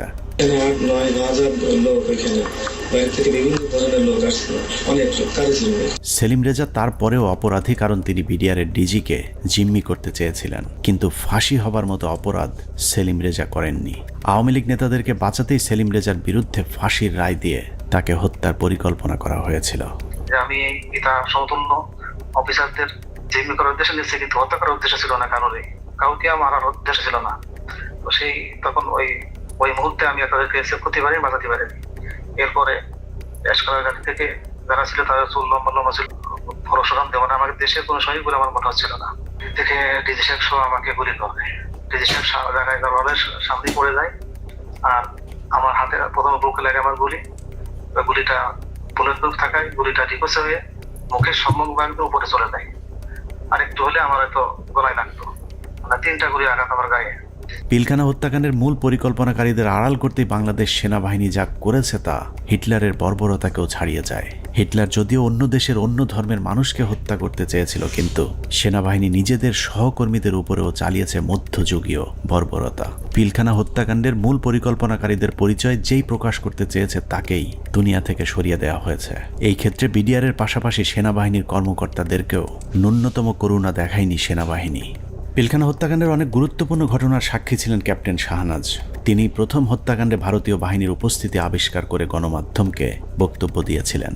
যে এসএমজিটি দেখা যাচ্ছে সেই এসএমজিটি সিলিংটা নরমাল সিলিং এর মতো না, একটু টেল ইউ দ্যাট এই সিলিং বাইনোকুলারটা আমরা আরবিতে ব্যবহার করি না, আমার জানা মতে বিডিআর ব্যবহার করে না। তার এই বক্তব্যের চড়া মূল্য দিতে হয়েছিল দেশপ্রেমিক সেনা কর্মকর্তা ক্যাপ্টেন শাহনাজ জাহানকে। প্রচন্ড পরিকল্পিত, অনেক আগে থেকে পরিকল্পনা করার বিষয়টা, ওই কথাগুলো তো আমি ওই দিনই বলেছি। তারপরে যেটা হলো যে আমি এরপরে চাকরি ছেড়ে দিই একদিন পরেই, আর 27 তারিখে, তো আমি 28 তারিখে আমি প্রথমে করি অ্যাপেন্ডিক্স যে সাবমিট করি যে আমি এখানে আর চাকরি করব না, কারণ হচ্ছে আমার মোরাল ডাউন হয়ে গেছে।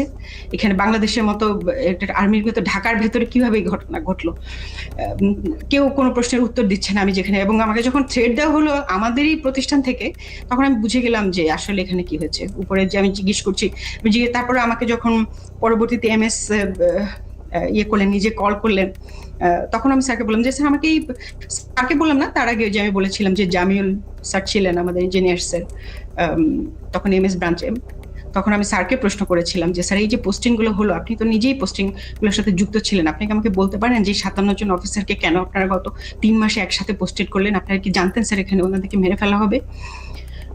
উনি আমার ফোন, মানে ওনার যে রিয়াকশনটা ছিল, ধরেন আমার কি হবে যে না তো এরকম কিছু না, আমরা হঠাৎ করে শুনলে কি হয়, হি ওয়াজ লাইক তুমি ফোনে এসব কি আলোচনা করতেছো, it's so secret thing, I have asked him. So উনি আমার ফোনের লাইনটা কেটে দিয়ে আবার অন্য লাইন থেকে কল করেছেন, টিএনডিতে কল করেছেন, যেটা আর্মির লাইন আর কি। সেটাতে উনি বললেন যেটা অনেক সিনিয়র হাই লেভেলের বিষয়, যেটা আমরা জানি হাই লেভেলের বিষয়টা, প্রাইম মিনিস্টার নিজে যুক্ত ছিলেন, ইন্ডিয়া প্রেজেন্ট ছিল। এগুলোতে আমি কর্নেল মোস্তাফিজ স্যারের প্রোগ্রামে দেখলাম ইন্ডিয়া তার ফোর্স নিয়ে বিভিন্ন পয়েন্টে কিন্তু উপস্থিত ছিল, এবং ইন্ডিয়ান ফোর্স নিজেই সেটা তার ওয়েবসাইটে প্রকাশ করেছে, যেটা মোস্তাফিজ ভাই স্যার একটা বলেছেন। সো ওইটা হচ্ছে হাই লেভেলের বিষয়, যেটা আমরা কেউ জানতাম না। নিজের চোখের সামনে সহকর্মীদের পরিকল্পিত হত্যাকাণ্ড কোনোভাবেই মেনে নিতে পারেননি শাহনাজ, যে কারণে বিডিআর হত্যাকাণ্ডের বিচার নিয়ে সবচেয়ে সোচ্চার ছিলেন ক্যাপ্টেন শাহনাজ। কিন্তু ক্যান্টনমেন্টের নিয়ন্ত্রণে থাকা সেনাবাহিনীর ওই পক্ষটি ক্যাপ্টেন শাহনাজকে থামাতে পরিকল্পিতভাবে তার স্বামীকে হত্যা করেন। হাজব্যান্ড যিনি পরবর্তীতে মারা যান, তিনি ছিলেন 44 আপনার মানে বিএমএ লং কোর্সের কন্টেম্পোরারি। উনি ছিলেন ফাইটার পাইলট, কোঅর্ডিনেটর আশরাফ ইবনে আহমেদ। তো তার কাছে আমি একটা ইনফরমেশন পাই, যেমন সে তখন ঢাকায় ছিল, তার ইউনিটে ছিল, সে MiG-29 এর পাইলট ছিল। সে আমাকে ওই 7টা বা 7:30টার দিকে জানায় যে তার একজন আত্মীয় সিভিল, সে নাকি তাকে ফোন করেছিল এবং তারা বলেছিল যে তারা খুব ভয় পাচ্ছে, মানে এই জিনিসটার সাথে অনেকগুলো প্রোগ্রামার যুক্ত ছিল, প্রোগ্রামার। পিলখানা হত্যাকাণ্ডকে কেন্দ্র করে 4 দফায় মোট 96 জন মেধাবী সেনা কর্মকর্তাকে বহিষ্কার, আটক, জেল, গুম কিংবা হত্যা করা হয়েছে। এর মধ্যে হত্যাকাণ্ডের পরপর সেনাকুঞ্জে প্রধানমন্ত্রী এবং সেনাপ্রধানের সামনে প্রতিবাদ করার অপরাধে প্রথমেই সেনাবাহিনীর 13 জন অফিসারকে বহিষ্কার করা হয়। পিলখানার মূল ঘটনা তৎকালীন সময়ে গঠিত তদন্ত কমিশনকে জানানোর অপরাধে 5 জন কমান্ডোকে তাপসের উপর মিথ্যা গ্রেনেড হামলা মামলায় ফাঁসানো হয়। এদের 5 জনকে 13 মাস অজ্ঞাত স্থানে গুম করে রাখার পর গ্রেফতার দেখানো হয়। তারপর সবাইকে মিথ্যা মামলায় ফাঁসিয়ে 5 বছর করে কারাদণ্ড দেয়া হয়।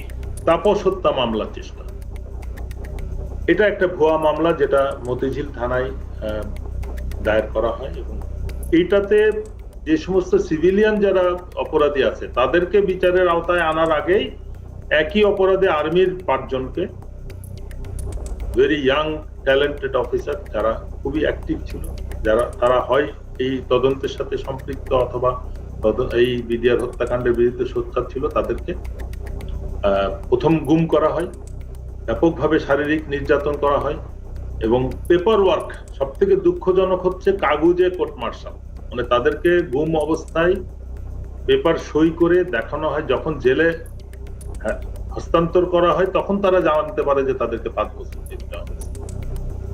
এর মধ্যে একটা দীর্ঘ সময় তাদের পরিবার জানতোই না তারা কোথায় এবং তারা কিভাবে তাদের কি অবস্থায় আছে।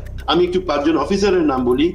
এরা হচ্ছে captain Fuad, captain Rajib, captain Helal, captain Reza এবং ক্যাপ্টেন সুবাইল। এরা কিন্তু হয় তদন্তের মধ্যে জেনে গেছিল যে আসলে কি জিনিসটা হচ্ছে, কারণ আমরা যেই জবানবন্দি ইনিশিয়াল ইন্টারোগেশনের পরে সেটা পাইতাম, তারা কিন্তু ওদের সাথে শেয়ার করতাম। এবং এই ক্যাপ্টেন রাজীব, ক্যাপ্টেন ফুয়াদ, তারা তো MI3 থেকে বের হয়ে আসছিল, অস্ত্র নিয়ে বের হয়ে আসছিল যে তারা ঢুকে অফিসারদের উদ্ধার করবে। এই সমস্ত অফিসারকে করলো কি, কয়েকদিন পরে, বিডিআর ঘটনার কয়েকদিন পরে তারা এখানে একটা ভয়ঙ্কর খেলা খেলে। তাদের ধারণা থেকে এই অফিসাররা যদি বাইরে থাকে বা জীবিত থাকে তাহলে কিন্তু সত্যটা প্রকাশ পেয়ে যাবে যে এর মধ্যে ভারত জড়িত, এর মধ্যে আওয়ামী লীগ জড়িত, আওয়ামী লীগের কোন কোন নেতা জড়িত। হঠাৎ করে ডিবির মনিরুল ইসলাম এবং র্যাবের তখন লেফটেন্যান্ট কর্নেল জিয়াউল হাসান, খুনি জিয়াউল হাসান, তারা প্রথম আলোর সাথে মিলে একটা চক্রান্ত করলো। চক্রান্তটা কিভাবে, এই যে 5 জন অফিসারের নাম বললাম তারা কিন্তু তখন বিভিন্ন দপ্তরে চাকরি করতেছে, তদন্তে সাহায্য করতেছে, তারা বেশি সবাই কমান্ডো, সবাই বাংলাদেশ সেনাবাহিনীর সব থেকে প্রশিক্ষিত অফিসার, পেশাদার অফিসার, তারা কাজ করতেছে তাদের অফিসে।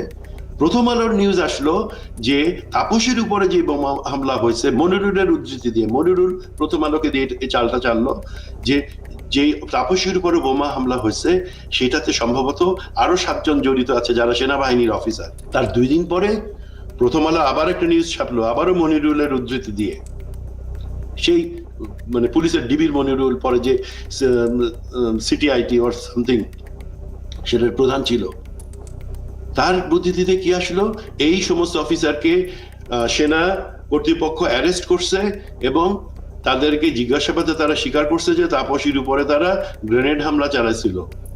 বোমা হামলা চালাইছিল। ওয়ারাস তখনও কিন্তু সে অফিসাররা পেপার দেখে, তারা অফিসে বসে পেপার দেখে দেখতেছে, প্রথম আলো লিখছে যে তাদেরকে নাকি অ্যারেস্ট করা হয়েছে কয়েকদিন আগে, এবং তারা নাকি স্বীকারোক্তিমূলক জবানবন্দি দিছে যে তারা তাপসকে হত্যার চেষ্টা করছিল।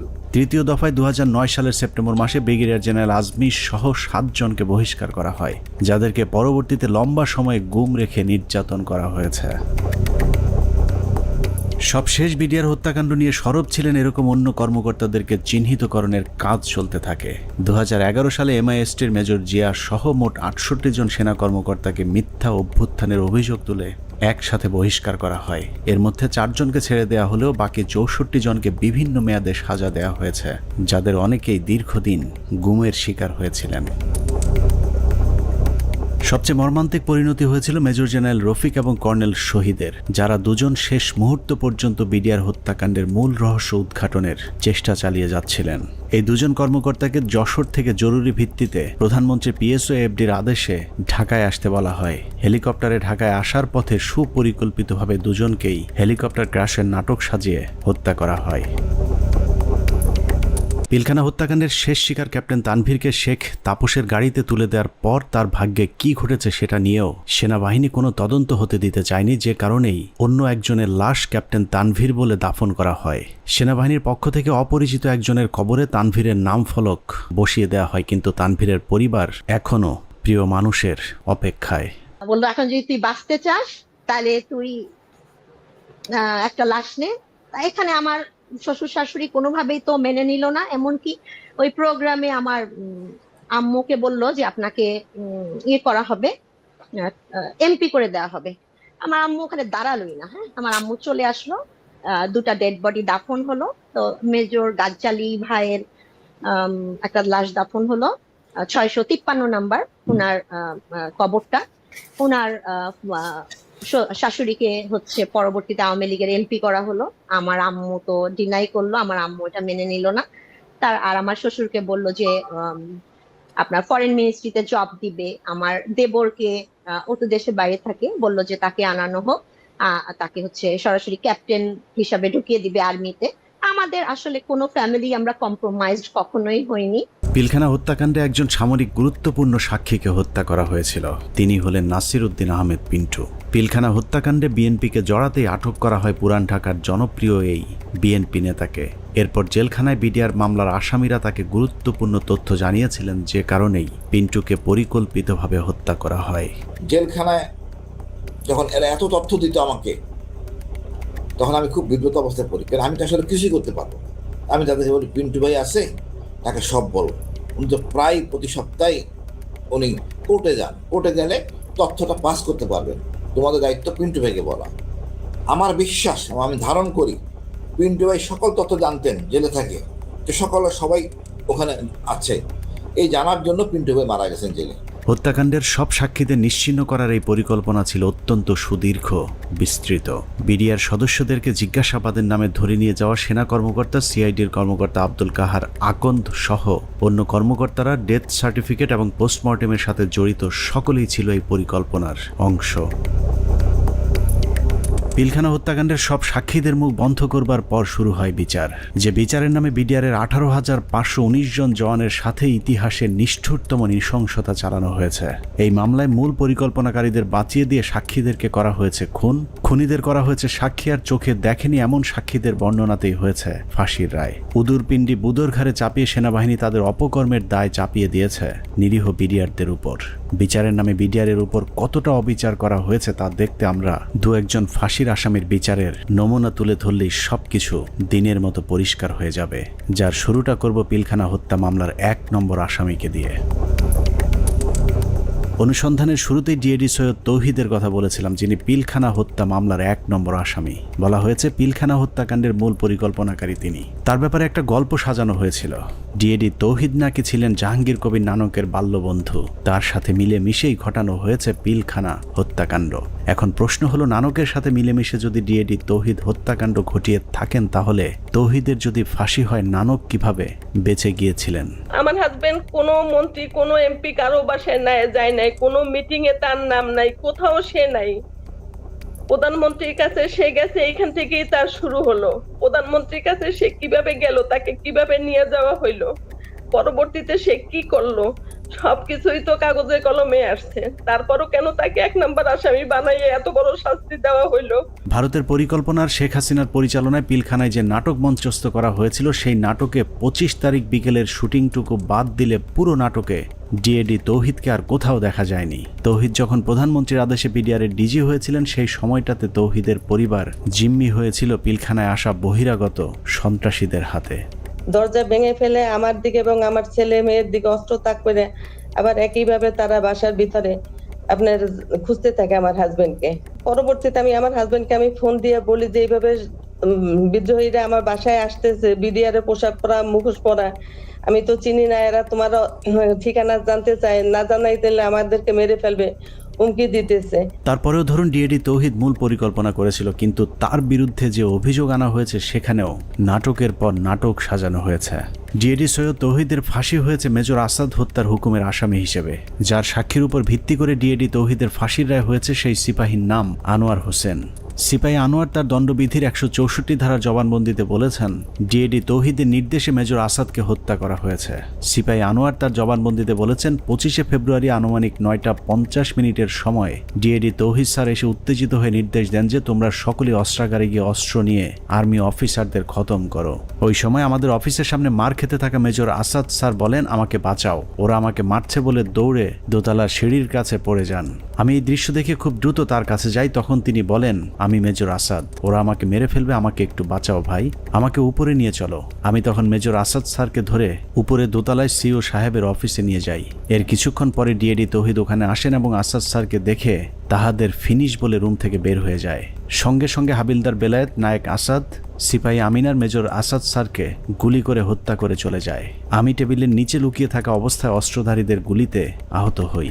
সিপাহী আনোয়ারের সাজানো গোছানো এই স্ক্রিপ্টটি শুনে অবিশ্বাস করার কোনো উপায় নেই, কিন্তু সমস্যা হলো হাসিনার পরিচালিত নাটকে যেই ডিএডি তৌহিদকে দিয়ে মেজর আসাদকে হত্যা করানো হয়েছে সেই ডিএডি তৌহিদকে আমরা নাটকের অন্য আরেক জায়গায় আবিষ্কার করেছি। 4 তলায় নিয়ে গেল, টয়লেটের মধ্যে ডিএডি তৌহিদ লুকায় আছে। তাই আমি তুমি কি দরবার হলে ছিল না?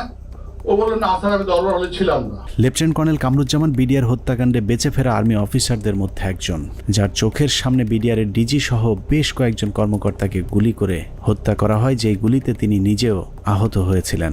ডিজি মহোদয় জাস্ট ফার্স্ট স্টেপটা দিলেন, এসে ডিজিকে প্রথমে গুলি করলেন। আমারও একটা গুলি লাগলো এখানে এসে। পিলখানা হত্যাকাণ্ডের অন্যতম সাক্ষী লেফটেন্যান্ট কর্নেল কামরুজ্জামান 25 ফেব্রুয়ারি তার সাথে ঘটে যাওয়া রোমহর্ষক অভিজ্ঞতার বর্ণনা দিয়েছেন। তার দেয়া সেই জবানবন্দিতে সকাল 9টা থেকে ধারাবাহিক ঘটনা প্রবাহ পড়তে পড়তে দুপুর 2টায় গিয়ে আটকে উঠি, কারণ কিছুক্ষণ আগে সিপাহী আনোয়ারের বর্ণনায় যে ডিএডি তৌহিদের কথা বলা হয়েছে সেই ডিএডি তৌহিদ সম্পর্কে মেজর কামরুজ্জামান যা লিখেছেন তা যেন বাংলা সিনেমার একই চরিত্রের double part. Lieutenant colonel Kamruzzaman তার 161-এর জবানবন্দিতে বলেছেন সকাল থেকে তাকে নানাভাবে অপমান, অপদস্থ, ভয়, ভীতি আর মারধরের পর কয়েকজন সিপাহীর সহায়তায় তিনি জীবন বাঁচান। তিনি বলেছেন কয়েকজন সিপাহীর হাত ঘুরে সবশেষ বিডিআর সদস্যরা তাকে সদর ব্যাটালিয়নের 4র্থ তলায় নিয়ে যায়। সেখানে গিয়েই তিনি বাথরুমের ভেতরে লুকানো অবস্থায় ডিএডি তৌহিদকে দেখতে পান। লেফটেন্যান্ট কর্নেল কামরুজ্জামানের তথ্য অনুযায়ী ডিএডি তৌহিদ কামরুজ্জামানকে বাথরুমের ভেতরে লুকানোর সুযোগ করে দিয়ে নিজে জীবনের ঝুঁকি নিয়ে বাইরে বসেছিলেন, আর সেটাই কাল হয়ে দাঁড়িয়েছিল ডিএডি সৈয়দ তৌহিদের। ডিএডি তৌহিদ বাথরুমের ভেতরে লুকিয়ে থাকলে বিদ্রোহীদের নেতা সেজে প্রধানমন্ত্রীর কাছে দেখা করতে যেতে হতো না। কামরুজ্জামানের বক্তব্য যদি সত্যি হয় তাহলে ডিএডি তৌহিদ নির্দোষ, আর যদি মিথ্যে হয় তাহলে লেফটেন্যান্ট কর্নেল কামরুজ্জামানকেও গ্রেফতার করে জিজ্ঞাসাবাদ করতে হবে, কারণ দুজনের বক্তব্যই একই সাথে সত্য হওয়া সম্ভব নয়। ডিএডি তৌহিদ কিভাবে বিদ্রোহীদের নেতা হয়ে প্রধানমন্ত্রীর সাথে দেখা করতে গিয়েছিলেন সেই বর্ণনা খুঁজে পেয়েছে আরেকজন ডিএডির 164 ধারার জবানবন্দিতে। ডিএডি আব্দুর রহিম তার জবানবন্দিতে বলেছেন পিকআপ হতে একজন সৈনিক আমাকে মন্ত্রী আসলে কথা বলার জন্য বললে আমি বলি ভেতরে আরও ডিএডি আছেন। এরপর আমি পিকআপ নিয়ে ডিএডি তৌহিদকে খুঁজতে যাই। সদর ব্যাটালিয়নের 4র্থ তলায় তৌহিদ সাহেবকে দেখতে পাই। তারপর তৌহিদ সাহেব বলেন বাথরুমে আমার প্রাক্তন sector commander lieutenant colonel Kamruzzaman sir লুকিয়ে আছেন। স্যারের সাথে দেখা করি, তারপর ডিএডি তৌহিদ সহ 4 নম্বর গেটে যাই। এভাবেই ডিএডি তৌহিদ পিলখানার কথিত বিদ্রোহের মূল পরিকল্পনাকারী হয়ে গেলেন। ডিএডি আব্দুর রহিম এবং লেফটেন্যান্ট কর্নেল কামরুজ্জামানের জবানবন্দিতে এটা পরিষ্কার যে ডিএডি তৌহিদ 25 তারিখ বিদ্রোহের নেতৃত্ব দেননি, বরং বাথরুমে লুকিয়েছিলেন। যে কারণে পিলখানার ঘটনায় কারো 164 কিংবা 161 ধারার জবানবন্দিতে দরবার হলের কোথাও ডিএডি তৌহিদকে দেখা গেছে এরকম দাবি করেননি। ডিএডি তৌহিদের বিরুদ্ধে যে মেজর আসাদ হত্যার অভিযোগ আনা হয়েছে, আমাদের অনুসন্ধানে সেই মেজর আসাদের পোস্টমর্টেম রিপোর্ট সংগ্রহ করেছিলাম, যেখানে দেখা যায় তার শরীরে ধারালো অস্ত্রের আঘাত পাওয়া গিয়েছিল। কিন্তু সিপাহী আনোয়ার তার জবানবন্দিতে বলেছেন ডিএডি তৌহিদের নির্দেশে হাবিলদার বেলায়েত, নায়েক আসাদ এবং সিপাহী আমিনার 3 জন মিলে গুলি করে মেজর আসাদকে হত্যা করেন। মেজর আসাদের মৃত্যুর বিবরণের কোথাও ধারালো অস্ত্রের ব্যবহারের কথা বলা হয়নি। এখানে আমার হাজবেন্ডের কি অপরাধটা এখানে দেখেন, সে তো পালাইয়া যায় নাই, সে তো কাউকে খুন করে নাই, তার ফ্যামিলির ভিতরে ছিল, ওনাকে অমানবিক নির্যাতন করা হয়েছে। এমন কোন নির্যাতন নাই যে ওনাকে না করা হয়েছে।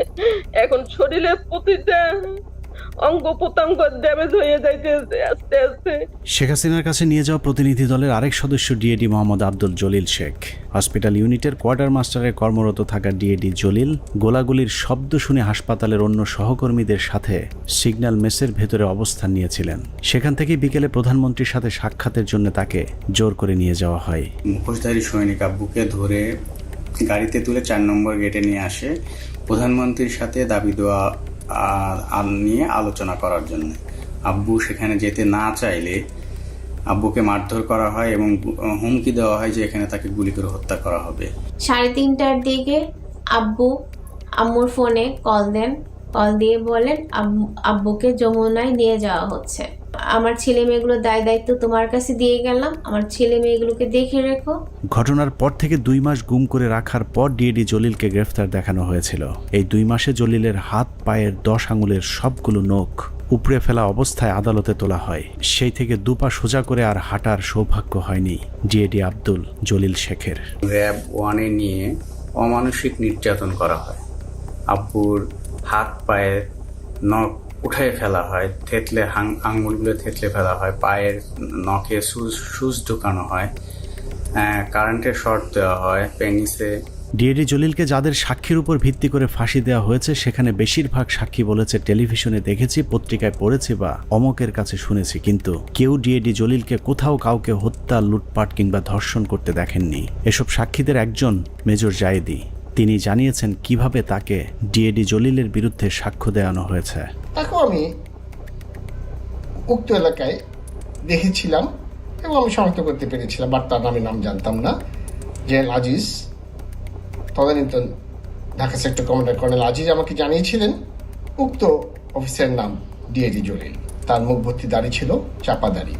দাড়িওয়ালা এক ব্যক্তিকে ডিএডি আব্দুল জলিল বানিয়ে ফাঁসি দিয়ে দেওয়া হয়েছে, অথচ আমাদের হাতে 2009 সালে পিলখানা হত্যাকাণ্ডের দিনের একটি ভিডিওতে দেখা যায় ডিএডি জলিলের মুখে কোনো দাড়ি নেই।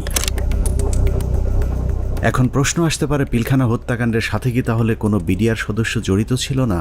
অবশ্যই ছিল, কিন্তু যারা জড়িত ছিল তাদেরকে এই মামলায় শাস্তি দেওয়া সম্ভব নয়, কারণ মামলার মূল উদ্দেশ্যই ছিল পিলখানা হত্যাকাণ্ডের বাকি কাজ সম্পন্ন করা। এখানে সিপাহী মাহিন এবং লেদার লিটনের মতো হত্যার মূল পরিকল্পনার সাথে জড়িত আসামিকে ভারতে পাঠিয়ে দেওয়া হয়েছে। লেদার লিটনের বাবা সাবেক সুবেদার এবং আওয়ামী লীগ নেতা তোরাব আলীকে সুনির্দিষ্ট অভিযোগ থাকার পরেও ছেড়ে দেওয়া হয়েছিল।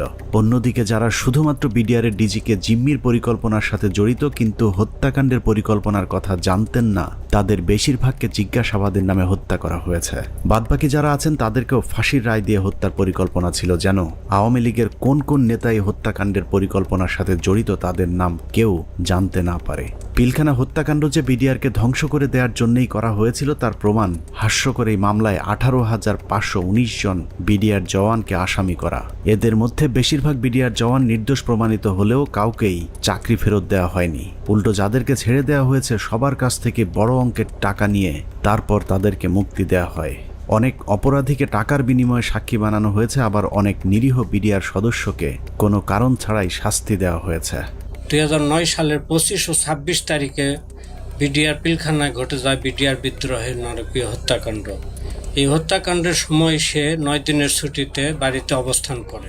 সে ছুটিতে থাকার কারণে তাকে সেই অভিযুক্তের বাইরে রাখা হয়। পরবর্তীতে সিআইডি দীর্ঘ 7 মাস পর 2009 সালে সেপ্টেম্বর মাসের 10 তারিখে তাকে কর্মরত অবস্থায় গ্রেপ্তার করে জেল হাজতে প্রেরণ করে। এই মামলার বিচার কার্য শুরু হয় বকশীবাজার আলিয়া মাদ্রাসা মাঠে। রায়ে তাকে যাবজ্জীবন কারাদণ্ড দেওয়া হলো। দীর্ঘ শুনানি শেষে 2017 সালে এই মামলার রায় প্রদান করা হয়। রায়ে আমার ছোট ভাই আতিকুর রহমানকে খালাস প্রদান করা হয়। তখন এই জামিনের বিরোধিতা করে রাষ্ট্রপক্ষ সুপ্রিম কোর্টে আপিল করে। এমতো অবস্থায় এখনো পর্যন্ত আমরা কোনোভাবে আমার ছোট ভাইয়ের মুক্তির কোনো ব্যবস্থা করতে পারিনি। আমার ছোট ভাই যে ছুটিতে ছিল, যে সে নির্দোষ, এটি সব কিছুতে প্রমাণ হয়ে গেছে। তাকে মুক্তি দেওয়া আমি মনে করি যে এটা সরকারের দায়িত্ব। এভাবেই চলেছে পিলখানা হত্যাকাণ্ডের বিচারের নামে অবিচার। আতিক থেকে তৌহিদ পিলখানা হত্যাকাণ্ডের বিচারের নামে 18,000 পরিবারের সাথে গেল 16 বছর যা হয়েছে তাই পৃথিবীর ইতিহাসে আর কখনোই হয়েছে কিনা আমাদের জানা নেই। মামলা, তদন্ত, জিজ্ঞাসাবাদ থেকে শুরু করে জবানবন্দি, কোথাও ন্যায় বিচার পায়নি বিডিআরের পরিবারগুলো। ফ্যামিলি ধ্বংস হওয়ার মতো যা যা দরকার সবকিছুই ঘটছে আপনার ফ্যামিলিতে। বাংলাদেশের ইতিহাসে যদি 5 আগস্ট না আসতো তাহলে বিডিআরের এই আর্তনাদ হয়তো উঁচু লাল দালানের বাইরের কেউ শুনতে পেত না। বিডিআরের পরিবার কারো করুণা চায় না, তারা চায় ন্যায় বিচার।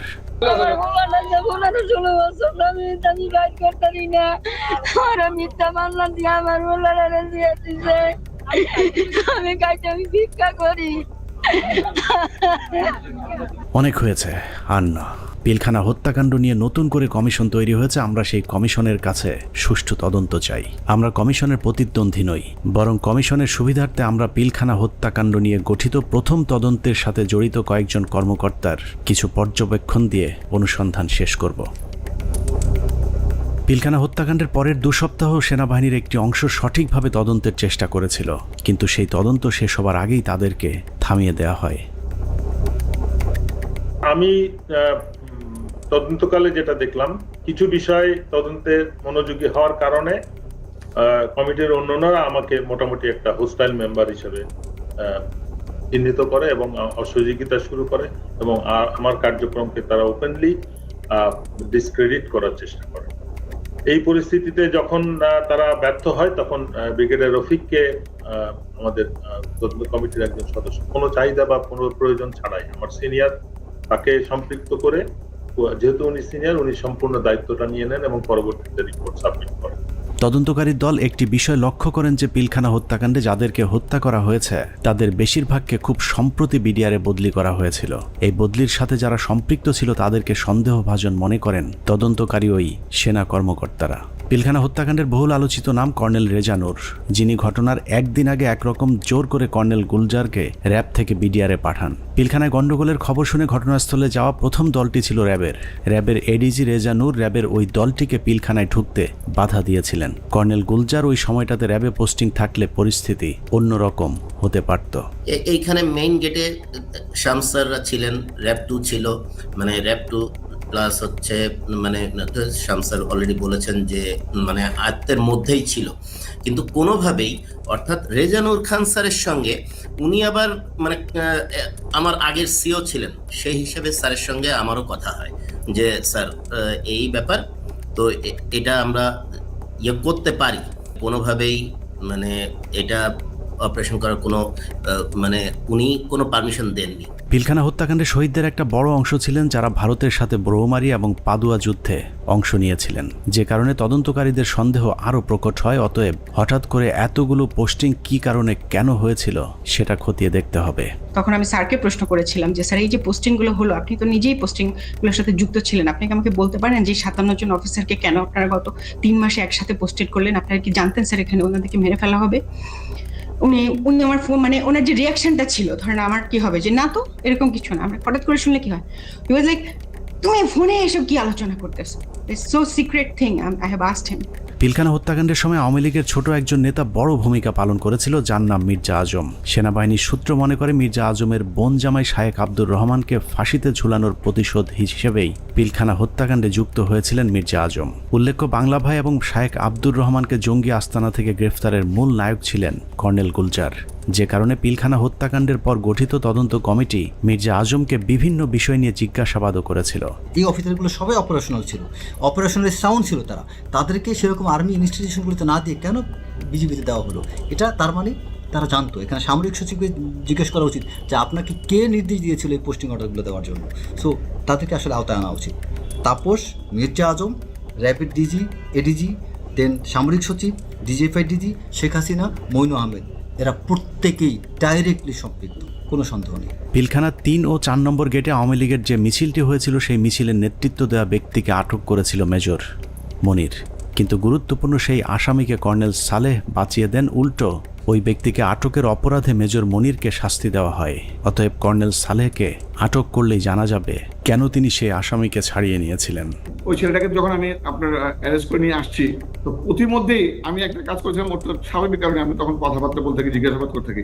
তো আমি তখন তাকে একটা তাৎক্ষণিক জিজ্ঞাসাবাদ করেছিলাম যে তোমাকে কি আদেশ দিয়েছিল মিছিল করার জন্য? তো ছেলেটা খুব স্বাভাবিকভাবে বললো যে আমাকে তো ভাই বলছে। ভাই মানে কোন ভাই? বললো যে তাপস ভাই আমাকে বলছে যে তুমি একটা মিছিল নিয়ে ঢুকবা। তো আমি তো সেই ওনার কথা অনুযায়ী তো কথা বলতে পারি না, বলছে তো আমাকে করতে হয়। তো আমি তখন একটা মিছিল নিয়ে ওখানে ঢুকলাম, কিন্তু মিছিল নিয়ে ঢুকে যখন আমি বের হয়ে যাই, তো তখন ওই মিছিলের সাথে দেখলাম আমাদের যুবলীগের অনেক ছেলে পেলে, আমাদের এলাকার নেতাকর্মী তখন আমার মিছিলের সাথে বের হয়ে আসলো। পিলখানার লগবুক অনুযায়ী ঘটনার দিন সকাল 6:30 পিলখানার ভেতরে প্রবেশ করেন এবং 7টায় বেরিয়ে আসেন তৎকালীন শিল্পমন্ত্রী দিলীপ বড়ুয়া। আধা ঘন্টার সময় তিনি কাদের সাথে কি কথা বলেছেন সেটা বের করতে হবে। আওয়ামী লীগের সাবেক আরেক এমপি মুশতাক আহমেদ রুহির সরাসরি হত্যাকাণ্ডে জড়িত থাকার প্রমাণ পেয়েছিল সেনাবাহিনীর ওই তদন্তকারী দলটি, যে কারণে তাকে উত্তরা থেকে গ্রেফতার করেছিলেন র্যাব 1-এর সিও মেজর মনির। কিন্তু আটকের কয়েক ঘন্টার মধ্যেই তাকে ছাড়তে বাধ্য করা হয়। আওয়ামী লীগের আরও ডজনখানেক মন্ত্রী প্রতিমন্ত্রীর নাম জিজ্ঞাসাবাদের তালিকায় ছিল, কিন্তু তাদের বিরুদ্ধে পরবর্তীতে কোনো ব্যবস্থা নেওয়া হয়নি। এর মধ্যে সাবেক স্বরাষ্ট্র প্রতিমন্ত্রী সোহেল তাজ ছিলেন অন্যতম সন্দেহভাজন পরিকল্পনাকারী, যিনি পর্দার আড়ালে থেকে ঠান্ডা মাথায় ভারতীয় গোয়েন্দা সংস্থার সাথে যুক্ত হয়েছিলেন। সেনাবাহিনী সূত্র জানিয়েছে সোহেল তাজ পিলখানা হত্যাকাণ্ডের আগে বিদেশে যাবার কথা বললেও সে ঢাকা বিমানবন্দর থেকে সিলেটে গিয়ে সেখান থেকে আবারও হেলিকপ্টারে ঢাকায় ফেরত আসেন। পিলখানার ঘটনায় ভারতের সাথে যোগাযোগ রক্ষায় গুরুত্বপূর্ণ ভূমিকা পালন করেছেন সোহেল তাজ। তদন্ত কমিটি সোহেল তাজের পাসপোর্ট চেক করলেই প্রমাণ হয়ে যাবে তিনি আদৌ ওই সময়টাতে দেশের বাইরে অবস্থান করেছিলেন কিনা।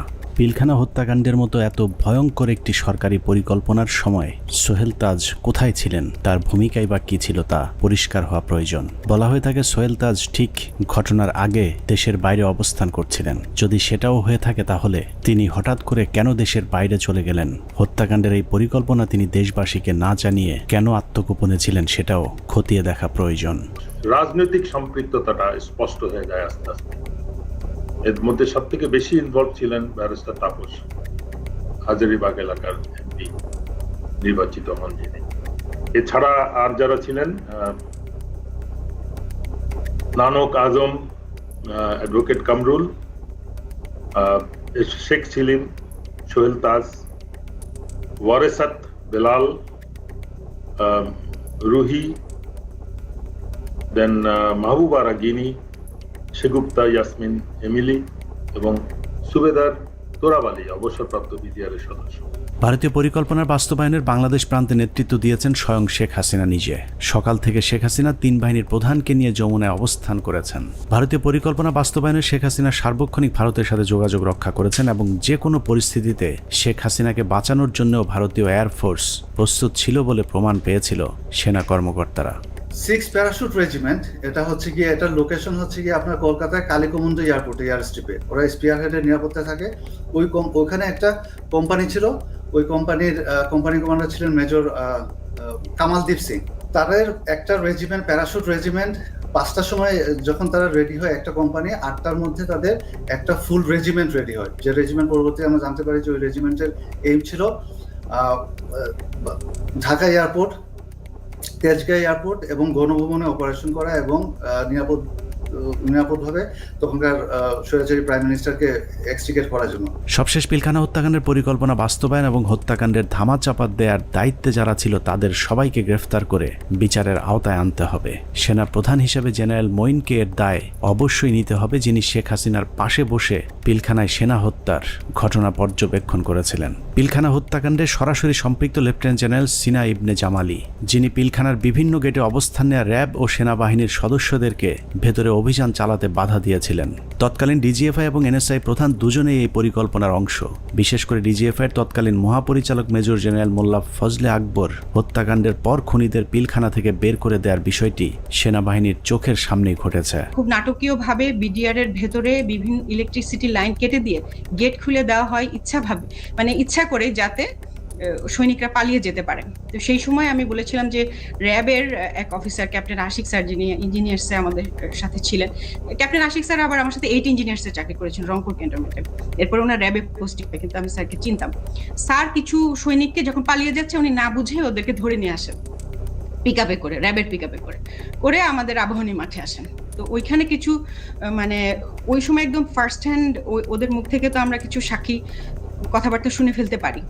এই ভয়ে আমি ধারণা করি যে ওখানে আমার মনে আছে যে এরকম অনেক অফিসাররা, অনেক সৈনিকরা আমরা দাঁড়িয়ে আছি, ওর মধ্যে স্যার আসলেন পিকআপে করে তাদেরকে নিয়ে।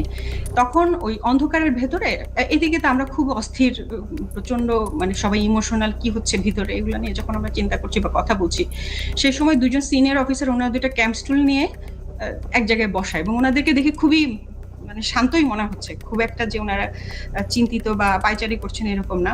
তা আমি আবার আমার পরিচিত আরেক সিনিয়র স্যারকে বললাম যে স্যার এই স্যার দুজন কারা, যে একটু দূরে বসে আছে, বোঝা যায় যে অনেক সিনিয়র, আমাদের সিনিয়র লেভেলের কেউ হবেন, মেজর জেনারেল বা তার উপরে। উনি বললেন যে ওই যে ডান পাশে যাকে দেখতেছো উনি হচ্ছে ডিজিএফআই, আর ওই পাশে যে দেখতেছো বাম পাশে উনি ডিজিএনএসএল। এবং ডিজিএফআই যাকে বলেন উনি তখন উঠে এসে বকাঝকা করেন ক্যাপ্টেন আশিক স্যারকে যে তুমি কার পারমিশনে এদেরকে ধরে নিয়ে আসছো। পিলখানার বাইরে থেকে নির্বিঘ্ন হত্যাকাণ্ড চালাতে সহায়তা করেছেন ডিজিএফআইয়ের মামুন খালেদ, ব্রিগেডিয়ার জেনারেল ইমরুল কায়েস এবং কর্নেল সালেহ, সকলেই মাঠে থেকে পিলখানা হত্যাকাণ্ডের পরিকল্পনা বাস্তবায়ন করেছেন। ভেতরে লুকিয়ে থাকা বিভিন্ন কর্মকর্তাদের ফোন লোকেশন খুনিদেরকে দেওয়ার দায়িত্ব তারাই পালন করেছিলেন। 25 তারিখ রাতে 12টার দিকে হবে, আমি তখন মাঠে বসা, আমি ব্রিগেডিয়ার জেনারেল হাকিম, ইমরুল কায়েস ডাইরেক্টর সিটিআইবি, উনি তখন ওই মাঠে আসছিলেন। তো উনি মাঠে এসে বলল যে তোমাদের জানা মতো যদি কেউ থাকে, যে ভিতরে থাকে, তোমাদের কাছে কোনো ফোন আসে, তাহলে সেটা আমাদেরকে জানাও, কারা কারা কিভাবে কি আসে, তো সেটা আমরা জানিয়ে দিব। 44 রাইফেলস ব্যাটালিয়নের অধিনায়ক লেফটেন্যান্ট কর্নেল শামস পিলখানার ভেতরে থেকে মূল নেতৃত্ব দিয়েছেন। মূলত 44 নম্বর ব্যাটালিয়ন পুরো বিদ্রোহের নেতৃত্ব দিয়েছিল, যে কারণে পিলখানা হত্যাকাণ্ডে 44 রাইফেলস ব্যাটালিয়নের কোনো সেনা কর্মকর্তা ওই দিন মারা যায়নি। নিরীহ সিপাহীদেরকে মিথ্যা স্বপ্ন দেখিয়ে বিদ্রোহে অংশ নিতে উদ্বুদ্ধ করা লেফটেন্যান্ট জেনারেল শামস পিলখানা থেকে বাইরে এসেই শেখ হাসিনাকে ধন্যবাদ জানিয়েছিলেন, অথচ ভেতরে তখন 57 সেনা কর্মকর্তার বিকৃত লাশ পড়েছিল। পিলখানা হত্যাকাণ্ডের পুরস্কার হিসেবে লেফটেন্যান্ট কর্নেল শামসকে পরবর্তীতে সেনাবাহিনীর গুরুত্বপূর্ণ পদে পদায়ন করা হয়েছিল, যা অত্যন্ত রহস্যজনক। যে মাননীয় প্রধানমন্ত্রীর অ্যাড্রেসটা আসলে সেখানে এদের অস্ত্র জমা দেওয়ার ক্ষেত্রে একটা টনিক হিসাবে কাজ করেছে। আমি মাননীয় প্রধানমন্ত্রীকে আসলে ধন্যবাদ জানাবো। আমাদের হাতে আসা তথ্য বলছে 2009 সালের 25শে ফেব্রুয়ারি পিলখানার দরবার শুরুর ঘণ্টা তিনেক আগে সকাল 6টায় হঠাৎ করে বিডিআরের কেন্দ্রীয় কোতের দায়িত্ব পরিবর্তন করে মেজর রিয়াজকে দেওয়া হয়েছিল, যার বিরুদ্ধে পিলখানা হত্যাকাণ্ডে সম্পৃক্ত থাকার সুনির্দিষ্ট প্রমাণ পেয়েছিল তৎকালীন তদন্তকারী সেনা কর্মকর্তারা। তাকে দ্রুত গ্রেফতার করলে গুরুত্বপূর্ণ তথ্য পাওয়া যাবে।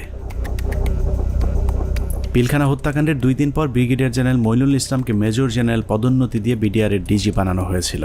ডিজি হয়েই হত্যাকাণ্ডের সব আলামত নষ্টের পুরো দায়িত্ব পালন করেছিল মেজর জেনারেল মঈনুল ইসলাম। পিলখানায় হত্যাকাণ্ড বাস্তবায়ন, তদন্তে বাধা, জিজ্ঞাসাবাদের নামে সৈনিক এবং সেনাবাহিনীর কর্মকর্তাদের নির্যাতনের দায়িত্ব পালন করেছে এমন আরও কয়েকজনের তালিকা আমাদের হাতে এসেছে। এদের মধ্যে র্যাব 2 এর তৎকালীন CO lieutenant colonel Salauddin Bir Protik, brigadier general Moazzem, brigadier Saidur Rahman, brigadier Mukim, colonel Imran Ibne Rouf, lieutenant colonel Sharafat, যারা 57 সেনা কর্মকর্তা হত্যার আসল রহস্য ধামাচাপা দিতে সেনাবাহিনীর 96 জন এবং বিডিআরের অসংখ্য পরিবারের উপর চরম জুলুম নির্যাতন চালিয়েছেন। 16 বছরে বিডিআরের এরকম অনেক পরিবার আছে যারা পেট বাঁচাতে রাস্তায় ভিক্ষা করতে নেমেছে। আমাদের অনুসন্ধানে কোনো অপরাধীকে বাঁচাতে চাইনি কিংবা নির্দোষীকে ফাঁসাতেও চাইনি। আমরা আসলেই একটা সুষ্ঠু তদন্ত সাপেক্ষে বিচার চাই, যেই বিচারে শুধুই বিডিআর নয়, সব খুনিদের বিচার হবে। নিরীহ বিডিআরদেরকে দ্রুত মুক্তি দেওয়া হবে এবং যারা নিরপরাধ ছিল তাদেরকে আবারও চাকরি সহ সকল সুযোগ সুবিধা ফেরত দিতে হবে। আল্লাহ হাফেজ।